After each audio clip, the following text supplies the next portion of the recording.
ਭਗਵੰਤ ਸਮਾਓ ਇੱਕ ਸ਼ਬਦ ਵਰਤਦਾ ਬਹੁਤ ਜ਼ਿਆਦਾ ਧਨਾੜ। ਬਹੁਤੇ ਲੋਕਾਂ ਨੂੰ ਲੱਗਦਾ ਇਹ ਗੱਲ ਵੀ ਇਹ ਸ਼ਬਦ ਤੁਸੀਂ ਸਿੱਧੇ ਤੌਰ ਤੇ ਜ਼ਿਮੀਂਦਾਰਾਂ ਨੂੰ ਕਹਿੰਦੇ ਹੋ। ਜਦੋਂ ਧਨਾੜ ਦੀ ਗੱਲ ਕਰਦੇ ਆ ਤਾਂ ਜੱਟ ਨੂੰ ਲੱਗਦਾ ਮੈਨੂੰ ਕਹਿੰਦੇ ਨੇ।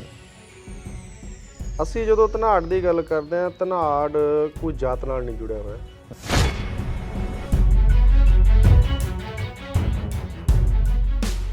ਗਰੀਬ ਨੂੰ ਦਬਾਉਣ ਵਾਸਤੇ, ਗਰੀਬ ਦਾ ਹੱਕ ਖਾਣ ਵਾਸਤੇ ਪੇਂਡੂ ਧਨਾੜਾਂ ਨੇ ਇੱਕ ਫਿਰਕੂ ਸਾਜ਼ਿਸ਼ ਚੱਲੀ ਧਾਰਮਿਕ। ਜੀ ਉਹ 2 ਸਾਲ ਪਹਿਲਾਂ ਥੜਾ ਬਣਾਇਆ ਤੇ 6 ਮਹੀਨੇ ਪਹਿਲਾਂ ਉੱਥੇ ਸ਼੍ਰੀ ਹਨੂਮਾਨ ਜੀ ਦੀ ਮੂਰਤੀ ਸਥਾਪਿਤ ਕਰਤੀ।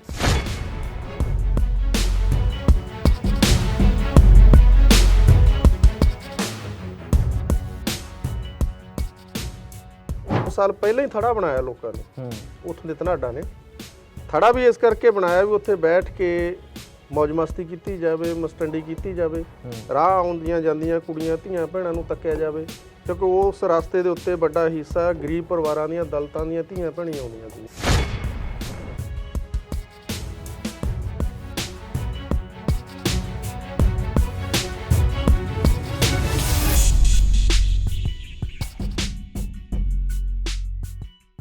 ਇਹਦੇ ਵਿੱਚੋਂ ਜਿਹੜਾ ਸਰਪੰਚ ਕੁਲਦੀਪ ਸਿੰਘ ਹੈ, ਉਹਨੇ ਮੈਡਮ ਰਾਜਦੀਪ ਕੌਰ ਹੈ, ਉਹਦਾ ਰੋਲ ਹਾਂ ਪੱਕੀ ਰਿਹਾ, ਮਜ਼ਦੂਰ ਦੇ ਹੱਕ 'ਚ ਰਿਹਾ। ਪਰ ਜਿਹੜੀ 2-3 ਦਿਨਾਂ ਤੋਂ ਇੱਕ ਚਰਚਾ ਚੱਲ ਰਹੀ ਹੈ ਕਿ ਉੱਥੋਂ ਦੇ ਕੁਝ ਲੋਕਾਂ ਨੇ ਉਹਨਾਂ ਦੇ ਸਮਾਜਿਕ ਬਾਈਕਾਟ ਕਰਨ ਦੀ ਕੋਸ਼ਿਸ਼ ਕੀਤੀ ਹੈ। ਕੀ ਪ੍ਰਸ਼ਾਸਨ ਇਹ 'ਤੇ ਕੁਝ ਕਰ ਰਿਹਾ ਹੈ? ਇਹਨਾਂ ਦਾ ਵੀ ਜਦੋਂ ਵੀ ਕੋਈ ਸਮਾਜਿਕ ਬਾਈਕਾਟ ਕਰਨ ਦੀ ਕੋਸ਼ਿਸ਼ ਕੀਤੀ ਹੈ, ਜਿੱਥੇ ਵੀ ਕੋਈ ਮਾਮਲੇ ਧਿਆਨ 'ਚ ਲਿਆਂਦੇ ਨੇ, ਅਸੀਂ ਪੇਂਡੂ ਧਨਾੜਾਂ ਦੀਆਂ ਗੋਲੀਆਂ ਲਵਾਈਆਂ ਨੇ, ਕਿਉਂਕਿ ਕਾਨੂੰਨੀ ਤੌਰ ਤੇ ਲਵਾ ਨਹੀਂ ਸਕਦੇ। ਮਾਫੀਆਂ ਮੰਗਾਈਆਂ ਨੇ ਪੰਚਾਇਤਾਂ ਤੋਂ।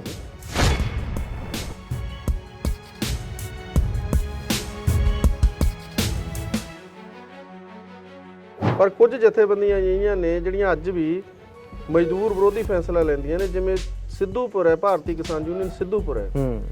ਉਹਦਾ ਕਾਫੀ ਸਮੇਂ ਤੋਂ ਹੀ ਮਤਲਬ ਕਿ ਜਿਹੜਾ ਸਟੈਂਡ ਆ ਉਹ ਦਲਿਤਾਂ ਦੇ ਖਿਲਾਫ ਹੀ ਜਾਂਦਾ ਹੁੰਦਾ।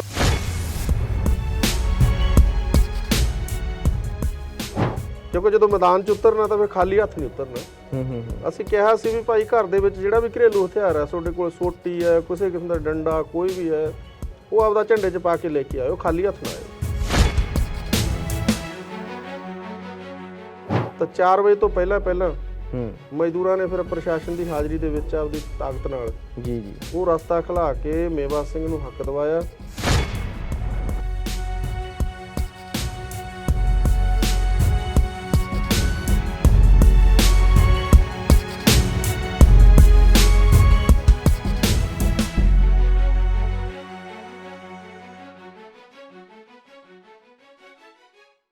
ਸਤਿ ਸ਼੍ਰੀ ਅਕਾਲ, ਮੈਂ ਸੁੱਖੀ ਮੰਘਾਣੀਆਂ, ਤੁਸੀਂ ਵੇਖ ਰਹੇ ਹੋ ਸਰਲੇਖ। ਮਾਨਸਾ ਪਹੁੰਚੇ ਹਾਂ ਸ਼ਹੀਦ ਬਾਬਾ ਬੂਜਾ ਸਿੰਘ ਯਾਦਗਾਰੀ ਭਵਨ ਦੇ ਵਿੱਚ। ਉਹ ਸਥਾਨ, ਉਹ ਜਗ੍ਹਾ ਜਿੱਥੇ ਸੰਘਰਸ਼ਾਂ ਦੀ ਸਕੂਲਿੰਗ ਹੁੰਦੀ ਹੈ। ਜਦੋਂ ਸੱਤਾ ਦੇ ਹੰਕਾਰੇ ਹੋਏ ਲੋਕ, ਇਹ ਹੈਂਕੜਬਾਜ਼ ਲੋਕ, ਲਾਰੇ ਲਾਉਣ ਵਾਲੇ ਲੋਕ, ਜਦੋਂ ਕਿਸੇ ਵੀ ਵਰਗ ਦੇ ਨਾਲ, ਕਿਸਾਨਾਂ, ਮਜ਼ਦੂਰਾਂ, ਵਿਦਿਆਰਥੀਆਂ, ਕੀ ਦੁਨੀਆ ਦੇ ਹਰ ਵਰਗ, ਹਰ ਇਨਸਾਨ ਦੇ ਨਾਲ ਧੱਕੇਸ਼ਾਹੀਆਂ ਕਰਦੇ ਨੇ, ਜਦੋਂ ਕੋਈ ਧਨਾੜ ਲੋਕ ਕਿਸੇ ਨਾਲ ਧੱਕੇਸ਼ਾਹੀਆਂ ਕਰਦੇ ਨੇ, ਤਾਂ ਇਸ ਦਫ਼ਤਰ ਦੇ ਵਿੱਚੋਂ, ਇਸ ਜਗ੍ਹਾ ਦੇ ਉੱਤੋਂ ਇੱਕ ਸੰਘਰਸ਼ ਉੱਠਦਾ ਹੈ ਤੇ ਹਮੇਸ਼ਾ ਉਹ ਜਿੱਤ ਵੱਲ ਵੱਧਦਾ ਹੈ। ਦਿੱਲੀ ਦੀਆਂ ਬਰੂਹਾਂ ਤੋਂ ਕਿਸਾਨ ਮਜ਼ਦੂਰ ਏਕਤਾ ਦਾ ਨਾਅਰਾ ਦੁਨੀਆ ਭਰ ਵਿੱਚ ਬੁਲੰਦ ਹੁੰਦਾ ਹੈ। ਬਹੁਤ ਸਾਰੇ ਕਿਸਾਨ ਆਗੂ, ਬਹੁਤ ਸਾਰੇ ਮਜ਼ਦੂਰ ਆਗੂ ਉਹਦੀ ਪੈਰਵਾਈ ਕਰਦੇ ਨੇ। ਅੱਜ ਮੇਰੇ ਨਾਲ ਭਗਵੰਤ ਸਿੰਘ ਸਮਾਓ ਜੀ ਨੇ, ਜਿਨ੍ਹਾਂ ਨੇ ਹਮੇਸ਼ਾ ਮਜ਼ਦੂਰਾਂ ਦੇ ਹੱਕ ਵਿੱਚ, ਗਰੀਬਾਂ ਦੇ ਹੱਕ ਵਿੱਚ ਹਾਂ ਦਾ ਨਾਅਰਾ ਮਾਰਿਆ ਤੇ ਉਹਨਾਂ ਦੇ ਹੱਕ ਵਿੱਚ ਡਟ ਕੇ ਆਵਾਜ਼ ਬੁਲੰਦ ਕੀਤੀ। ਬਾਈ ਜੀ, ਸਵਾਗਤ ਹੈ ਸਰਲੇਖ ਚੈਨਲ ਤੇ। ਸਿੱਖਾਂ ਭਗਵੰਤ ਬਾਈ, ਅਸੀਂ ਸਕੂਲਿੰਗ ਦੀ ਗੱਲ ਕੀਤੀ ਹੈ। ਇੱਕ ਸਵਾਲ ਇਹੀ ਪੁੱਛਣਾ ਹੈ ਕਿ ਭਗਵੰਤ ਦੀ ਸਕੂਲਿੰਗ ਕਿੱਥੋਂ ਤੇ ਕਿਵੇਂ ਸ਼ੁਰੂ ਹੋਈ ਸੀ? ਮੇਰੀ ਸਕੂਲਿੰਗ ਵੀ ਇਸ ਸਥਾਨ ਤੋਂ ਸ਼ੁਰੂ ਹੋਈ ਸੀ, ਜਿਹੜੇ ਸਥਾਨ ਦਾ ਤੁਸੀਂ ਜ਼ਿਕਰ ਕੀਤਾ ਜੀ। ਕਿਉਂਕਿ ਸ਼ੁਰੂ ਦੇ ਵਿੱਚ ਜਦੋਂ ਅਸੀਂ ਨੌਜਵਾਨ ਸੀ ਔਰ ਕੋਈ ਕਿਸੇ ਕਿਸਮ ਦੀ ਜ਼ਿੰਮੇਵਾਰੀ ਨਹੀਂ ਸੀ, ਤਾਂ ਉਹਨਾਂ ਸਮਿਆਂ ਦੇ ਵਿੱਚ ਸਾਡੇ ਨਾਲ ਜਦੋਂ ਤਾਲਮੇਲ ਹੋਇਆ ਪਾਰਟੀ ਦੇ ਵਰਕਰਾਂ ਦਾ, ਤਾਂ ਉਹ ਸਾਨੂੰ ਇੱਥੇ ਲੈ ਕੇ ਆਏ। ਇੱਥੋਂ ਸਾਨੂੰ ਸਕੂਲਿੰਗ ਮਿਲੀ ਤੇ ਉਸ ਸਕੂਲਿੰਗ ਤੋਂ ਬਾਅਦ ਮਤਲਬ ਅਸੀਂ ਫਿਰ ਜਦੋਂ ਚੱਲੇ ਇਸ ਰਸਤੇ ਤੇ ਅੱਜ ਤੱਕ ਮੁੜ ਕੇ ਪਿੱਛੇ ਨਹੀਂ ਦੇਖਿਆ। ਭਗਵੰਤ ਸਮਾਓ ਇੱਕ ਸ਼ਬਦ ਵਰਤਦਾ ਹੈ ਬਹੁਤ ਜ਼ਿਆਦਾ, ਧਨਾੜ। ਬਹੁਤੇ ਲੋਕਾਂ ਨੂੰ ਲੱਗਦਾ ਇਹ ਗੱਲ ਵੀ ਇਹ ਸ਼ਬਦ ਤੁਸੀਂ ਸਿੱਧੇ ਤੌਰ ਤੇ ਜ਼ਿਮੀਂਦਾਰਾਂ ਨੂੰ ਕਹਿੰਦੇ ਹੋ, ਬਹੁਤੇ ਲੋਕਾਂ ਨੂੰ ਲੱਗਦਾ ਇਸ ਗੱਲ ਦਾ। ਧਨਾੜ ਸ਼ਬਦ ਨੂੰ ਪਰਿਭਾਸ਼ਿਤ ਕਰੋ। ਦੇਖੋ, ਧਨਾੜ ਜਦੋਂ ਅਸੀਂ ਸ਼ਬਦ ਬੋਲਦੇ ਆ, ਇਹ ਜੁੜਿਆ ਜਾਂਦਾ ਜ਼ਮੀਨ ਦੇ ਨਾਲ, ਭਾਵ ਜੱਟਾਂ ਦੇ ਨਾਲ। ਜਦੋਂ ਧਨਾੜ ਦੀ ਗੱਲ ਕਰਦੇ ਆ ਤਾਂ ਜੱਟ ਨੂੰ ਲੱਗਦਾ ਮੈਨੂੰ ਕਹਿੰਦੇ ਨੇ। ਅਸੀਂ ਜਦੋਂ ਧਨਾੜ ਦੀ ਗੱਲ ਕਰਦੇ ਆ, ਧਨਾੜ ਕੋਈ ਜਾਤ ਨਾਲ ਨਹੀਂ ਜੁੜਿਆ ਹੋਇਆ। ਧਨਾੜ ਸ਼ਬਦ ਜੁੜਿਆ ਹੋਇਆ ਇੱਕ ਮਾਨਸਿਕਤਾ ਦੇ ਨਾਲ, ਜਿਹੜੀ ਮਾਨਸਿਕਤਾ ਗਰੀਬ ਬੰਦੇ ਨੂੰ ਦਬਾ ਕੇ ਰੱਖਣਾ ਚਾਹੁੰਦੀ ਹੈ ਔਰ ਹੱਕ ਤੋਂ ਵਾਂਝਾ ਰੱਖਣਾ ਚਾਹੁੰਦੀ ਹੈ। ਉਹ ਕਿਸੇ ਵੀ ਜਾਤ 'ਚ ਹੋਵੇ, ਕਿਸੇ ਵੀ ਧਰਮ 'ਚ ਹੋਵੇ ਜੀ। ਸਾਡਾ ਬਾਹ ਇਕੱਲਾ ਮਤਲਬ ਕਿ ਧਨਾੜ ਜੱਟ ਲੋਕਾਂ ਨਾਲ ਹੀ ਨਹੀਂ ਪਿਆ, ਸਾਡਾ ਬਾਹ ਮਤਲਬ ਕਿ ਤਮਾਮ ਜਾਤੀ ਦੇ ਲੋਕਾਂ ਨਾਲ, ਧਰਮ ਦੇ ਲੋਕਾਂ ਨਾਲ, ਜਿਨ੍ਹਾਂ ਨੇ ਵੀ ਗਰੀਬ ਦਾ ਹੱਕ ਖਾਣ ਦੀ ਕੋਸ਼ਿਸ਼ ਕੀਤੀ, ਜਿਨ੍ਹਾਂ ਨੇ ਵੀ ਗਰੀਬ ਨੂੰ ਪੈਰ ਦੀ ਜੁੱਤੀ ਬਣਾਉਣ ਦੀ ਕੋਸ਼ਿਸ਼ ਕੀਤੀ, ਅਸੀਂ ਉਹਨਾਂ ਦੇ ਖਿਲਾਫ ਲੜੇ। ਲੜ ਕੇ ਮਜ਼ਦੂਰ ਜਮਾਤ ਦਾ ਸਿਰ ਉੱਚਾ ਕੀਤਾ, ਜਿਹੜੀ ਜਮਾਤ ਨੂੰ ਉਹ ਪੈਰ ਦੀ ਜੁੱਤੀ ਬਣਾਉਣਾ ਚਾਹੁੰਦੇ ਸੀ। ਉਹ ਕਿਸੇ ਵੀ ਜਾਤ 'ਚੋਂ ਸੀ, ਉਹ ਜੱਟਾਂ 'ਚੋਂ ਸੀ, ਕੋਈ ਵੀ ਸੀ, ਕਿਸੇ ਨੂੰ ਵੀ ਅਸੀਂ ਮਤਲਬ ਕਿ ਕੋਈ ਜਾਤ ਦੇ ਆਧਾਰ ਤੇ ਧਨਾੜ ਨਹੀਂ ਕਹਿੰਦੇ ਜੀ, ਨਾ ਹੀ ਜ਼ਮੀਨ ਦੇ ਆਧਾਰ ਤੇ ਕੋਈ ਧਨਾੜ ਹੁੰਦਾ ਜੀ। ਜੀ ਜੀ।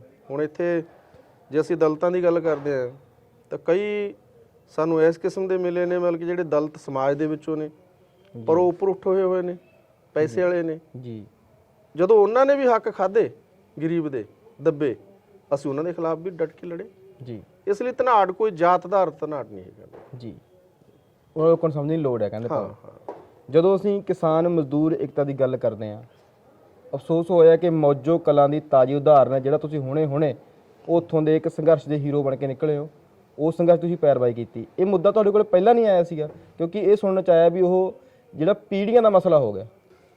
ਬਾਕੀ ਗੱਲ ਇਹ ਸੱਚੀ ਗੱਲ ਹੈ, ਕਿਉਂਕਿ ਉਹ 2 ਪੀੜ੍ਹੀਆਂ ਤੋਂ, ਕਿਉਂਕਿ ਪਹਿਲਾਂ ਮੇਵਾ ਸਿੰਘ ਦੇ ਪਿਓ ਨੂੰ ਦਬਾ ਕੇ ਰੱਖਿਆ ਪੇਂਡੂ ਧਨਾਡਾਂ ਨੇ ਜੀ, ਉੱਚ ਜਾਤੀ ਦੇ ਲੋਕਾਂ ਨੇ ਜੀ। ਉਹ ਚਾਹੇ ਉਹਦੇ ਵਿੱਚ ਉਹਨਾਂ ਦਾ ਸਾਥ ਦੇਣ ਵਾਸਤੇ ਸਾਡਾ ਭਾਈਚਾਰਾ ਵੀ ਨਾਲ ਰਲਿਆ ਹੋਇਆ ਸੀਗਾ, ਕੁਝ ਕੁ ਪਰਿਵਾਰ।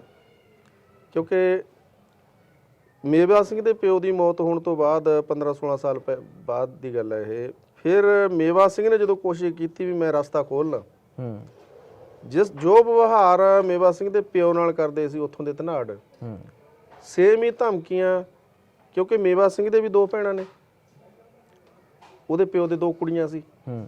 ਉਹਨਾਂ ਸਮਿਆਂ ਦੇ ਵਿੱਚ ਜਿਹੜੇ ਜ਼ਿਮੀਂਦਾਰਾਂ ਨਾਲ ਮਿਲ ਕੇ ਮੇਵਾ ਸਿੰਘ ਦਾ ਪਿਓ ਸੀਰੀ ਰਲਿਆ ਹੋਇਆ ਸੀਗਾ, ਕੇਰਾਂ ਤਾਂ ਇਹ ਕਹਿ ਕੇ ਬੰਦ ਕਰਾਤਾ ਵੀ ਤੂੰ ਕੁੜੀਆਂ ਵਾਲਾ ਘਰ ਹੈ, ਇੱਥੇ ਸਟੰਡੇ ਖੜਦੇ ਨੇ। ਪਰ ਉਹਦੇ ਪਿੱਛੇ ਮਾਨਸਿਕਤਾ ਦੂਸਰੀ ਸੀ। ਪਿੱਛੇ ਮਾਨਸਿਕਤਾ ਇਹ ਸੀ ਵੀ ਇਹ ਮਿਲ ਕੇ ਸਾਡੇ ਧਨਾਡਾਂ ਵੱਲ ਇਹਦਾ ਮੂੰਹ ਆਉਂਦਾ, ਇਹ ਰੋਜ਼ ਸਾਡੇ ਮੱਥੇ ਲੱਗਦਾ ਜੀ। ਮਾਨਸਿਕਤਾ ਇਹ ਸੀਗੀ। ਜਦੋਂ ਉਹਨੇ ਬੰਦ ਕਰਤਾ, ਫਿਰ ਜਦੋਂ ਉਹਨੂੰ ਸਮਝ ਲੱਗੀ ਵੀ ਯਾਰ ਮਤਲਬ ਕਿ ਜਿਹੜੇ ਘਰ ਨੂੰ ਮੇਰਾ ਰਸਤਾ ਲੱਗਦਾ ਉਹ ਤਾਂ 4 ਫੁੱਟ ਦਾ ਰਸਤਾ ਜੀ, ਉੱਥੇ ਤਾਂ ਸਾਈਕਲ ਨਹੀਂ ਲੰਘਦਾ। ਪਰ ਜਿਹੜੀ ਗਲੀ ਬਹੁਤ ਵੱਡੀ ਹੈ ਜਿਹਦੇ ਵਿੱਚੋਂ ਮਤਲਬ ਕਿ ਆਮ ਸਧਾਰਨ ਮਤਲਬ ਕਿ ਕੋਈ ਵੀ ਸਾਧਨ ਲੰਘ ਸਕਦਾ ਜੀ, ਤਾਂ ਬਾਕੀਆਂ ਦੇ ਜਿਹੜੇ ਰਸਤੇ ਨੇ ਤਾਂ ਮੇਰਾ ਗੇਟ ਵੀ ਹੋਣਾ ਚਾਹੀਦਾ। ਫਿਰ ਉਹਨੂੰ ਮਤਲਬ ਕਿ 20 ਸਾਲ ਹੋ ਗਏ, 20 ਸਾਲ ਤੋਂ ਕਿਸੇ ਨੇ ਵੀ ਉਹਨੂੰ ਰਸਤਾ ਨਹੀਂ ਖੋਲ੍ਹਣ ਦਿੱਤਾ ਜੀ ਜੀ। ਨਾ ਕਿਸੇ ਪੰਚਾਇਤ ਨੇ, ਨਾ ਕਿਸੇ ਧਨਾੜ ਨੇ, ਕਿਸੇ ਨੇ ਸਾਥ ਵੀ ਨਹੀਂ ਦਿੱਤਾ। ਸਾਡੇ ਵੀ ਇਹ ਨਹੀਂ ਹੈਗਾ ਵੀ ਮਤਲਬ ਕਿ ਅਸੀਂ ਉੱਥੇ ਜਾਂਦੇ ਸੀ, ਕਿਉਂਕਿ ਉਹ ਮੇਵਾ ਸਿੰਘ ਜੁੜਿਆ ਹੋਇਆ ਸੀ BSP ਨਾਲ, BSP ਪਾਰਟੀ ਨਾਲ ਜੁੜਿਆ ਹੋਇਆ ਸੀ, ਬਹੁਜਨ ਸਮਾਜ ਪਾਰਟੀ ਨਾਲ। ਤਾਂ ਅਸੀਂ ਵੀ ਕਈ ਵਾਰੀ ਉਸ ਪਿੰਡ 'ਚ ਗਏ ਹਾਂ, ਕੋਈ ਇਹ ਨਹੀਂ ਹੈਗਾ ਵੀ ਪਹਿਲੀ ਵਾਰੀ ਗਏ ਜੀ। ਨਾ ਹੀ ਸਾਡੇ ਮਤਲਬ ਕਿ ਕਿਸੇ ਨੇ ਧਿਆਨ 'ਚ ਲਿਆਂਦਾ। ਪਰ ਪਿਛਲੇ ਦਿਨੀ ਜਦੋਂ ਉਹ ਮਾਮਲਾ ਉਹਨਾਂ ਦੇ ਰਿਸ਼ਤੇਦਾਰ ਨੇ ਸੋਸ਼ਲ ਮੀਡੀਆ ਤੇ ਠਾਇਆ, ਸਾਡੇ ਧਿਆਨ 'ਚ ਲਿਆਂਦਾ।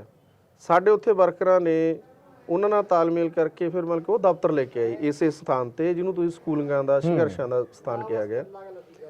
ਇੱਥੇ ਜਦੋਂ ਉਹਨਾਂ ਨੇ ਕਹਾਣੀ ਦੱਸੀ, ਅਸੀਂ ਪ੍ਰਸ਼ਾਸਨ ਦੇ ਧਿਆਨ 'ਚ ਲਿਆਂਦਾ।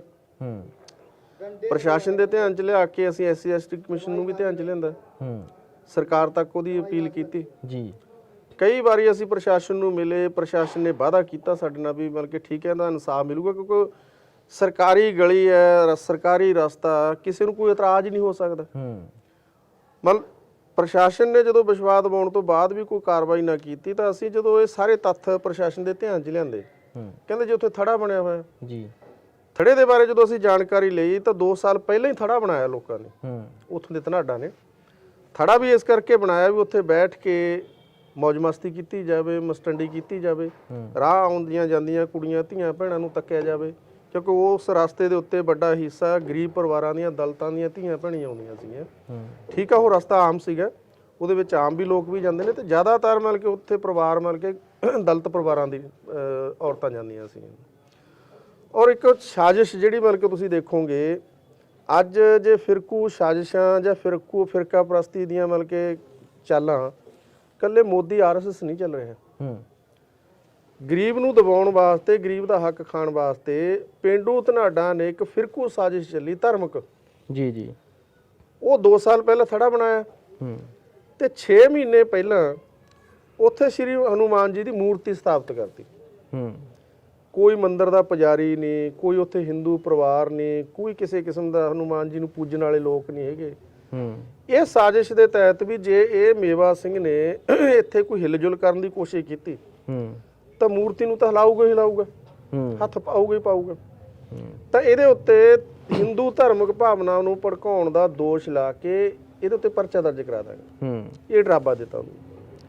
ਤਾਂ ਜਦੋਂ ਸਾਡੇ ਧਿਆਨ 'ਚ ਲਿਆਂਦਾ, ਅਸੀਂ ਪ੍ਰਸ਼ਾਸਨ ਨੂੰ ਵੀ ਕਿਹਾ ਠੀਕ ਹੈ ਵੀ ਜੇ ਤੁਸੀਂ ਮੂਰਤੀ ਰੱਖਣਾ ਚਾਹੁੰਦੇ ਹੋ ਰੱਖ ਲਓ, ਸਾਨੂੰ ਕੋਈ ਇਤਰਾਜ਼ ਨਹੀਂ, ਪਰ ਤੁਸੀਂ ਇਹ ਦੱਸੋ ਵੀ ਇਹਦਾ ਗੇਟ ਖੋਲ੍ਹਣਾ ਨਹੀਂ ਚਾਹੀਦਾ।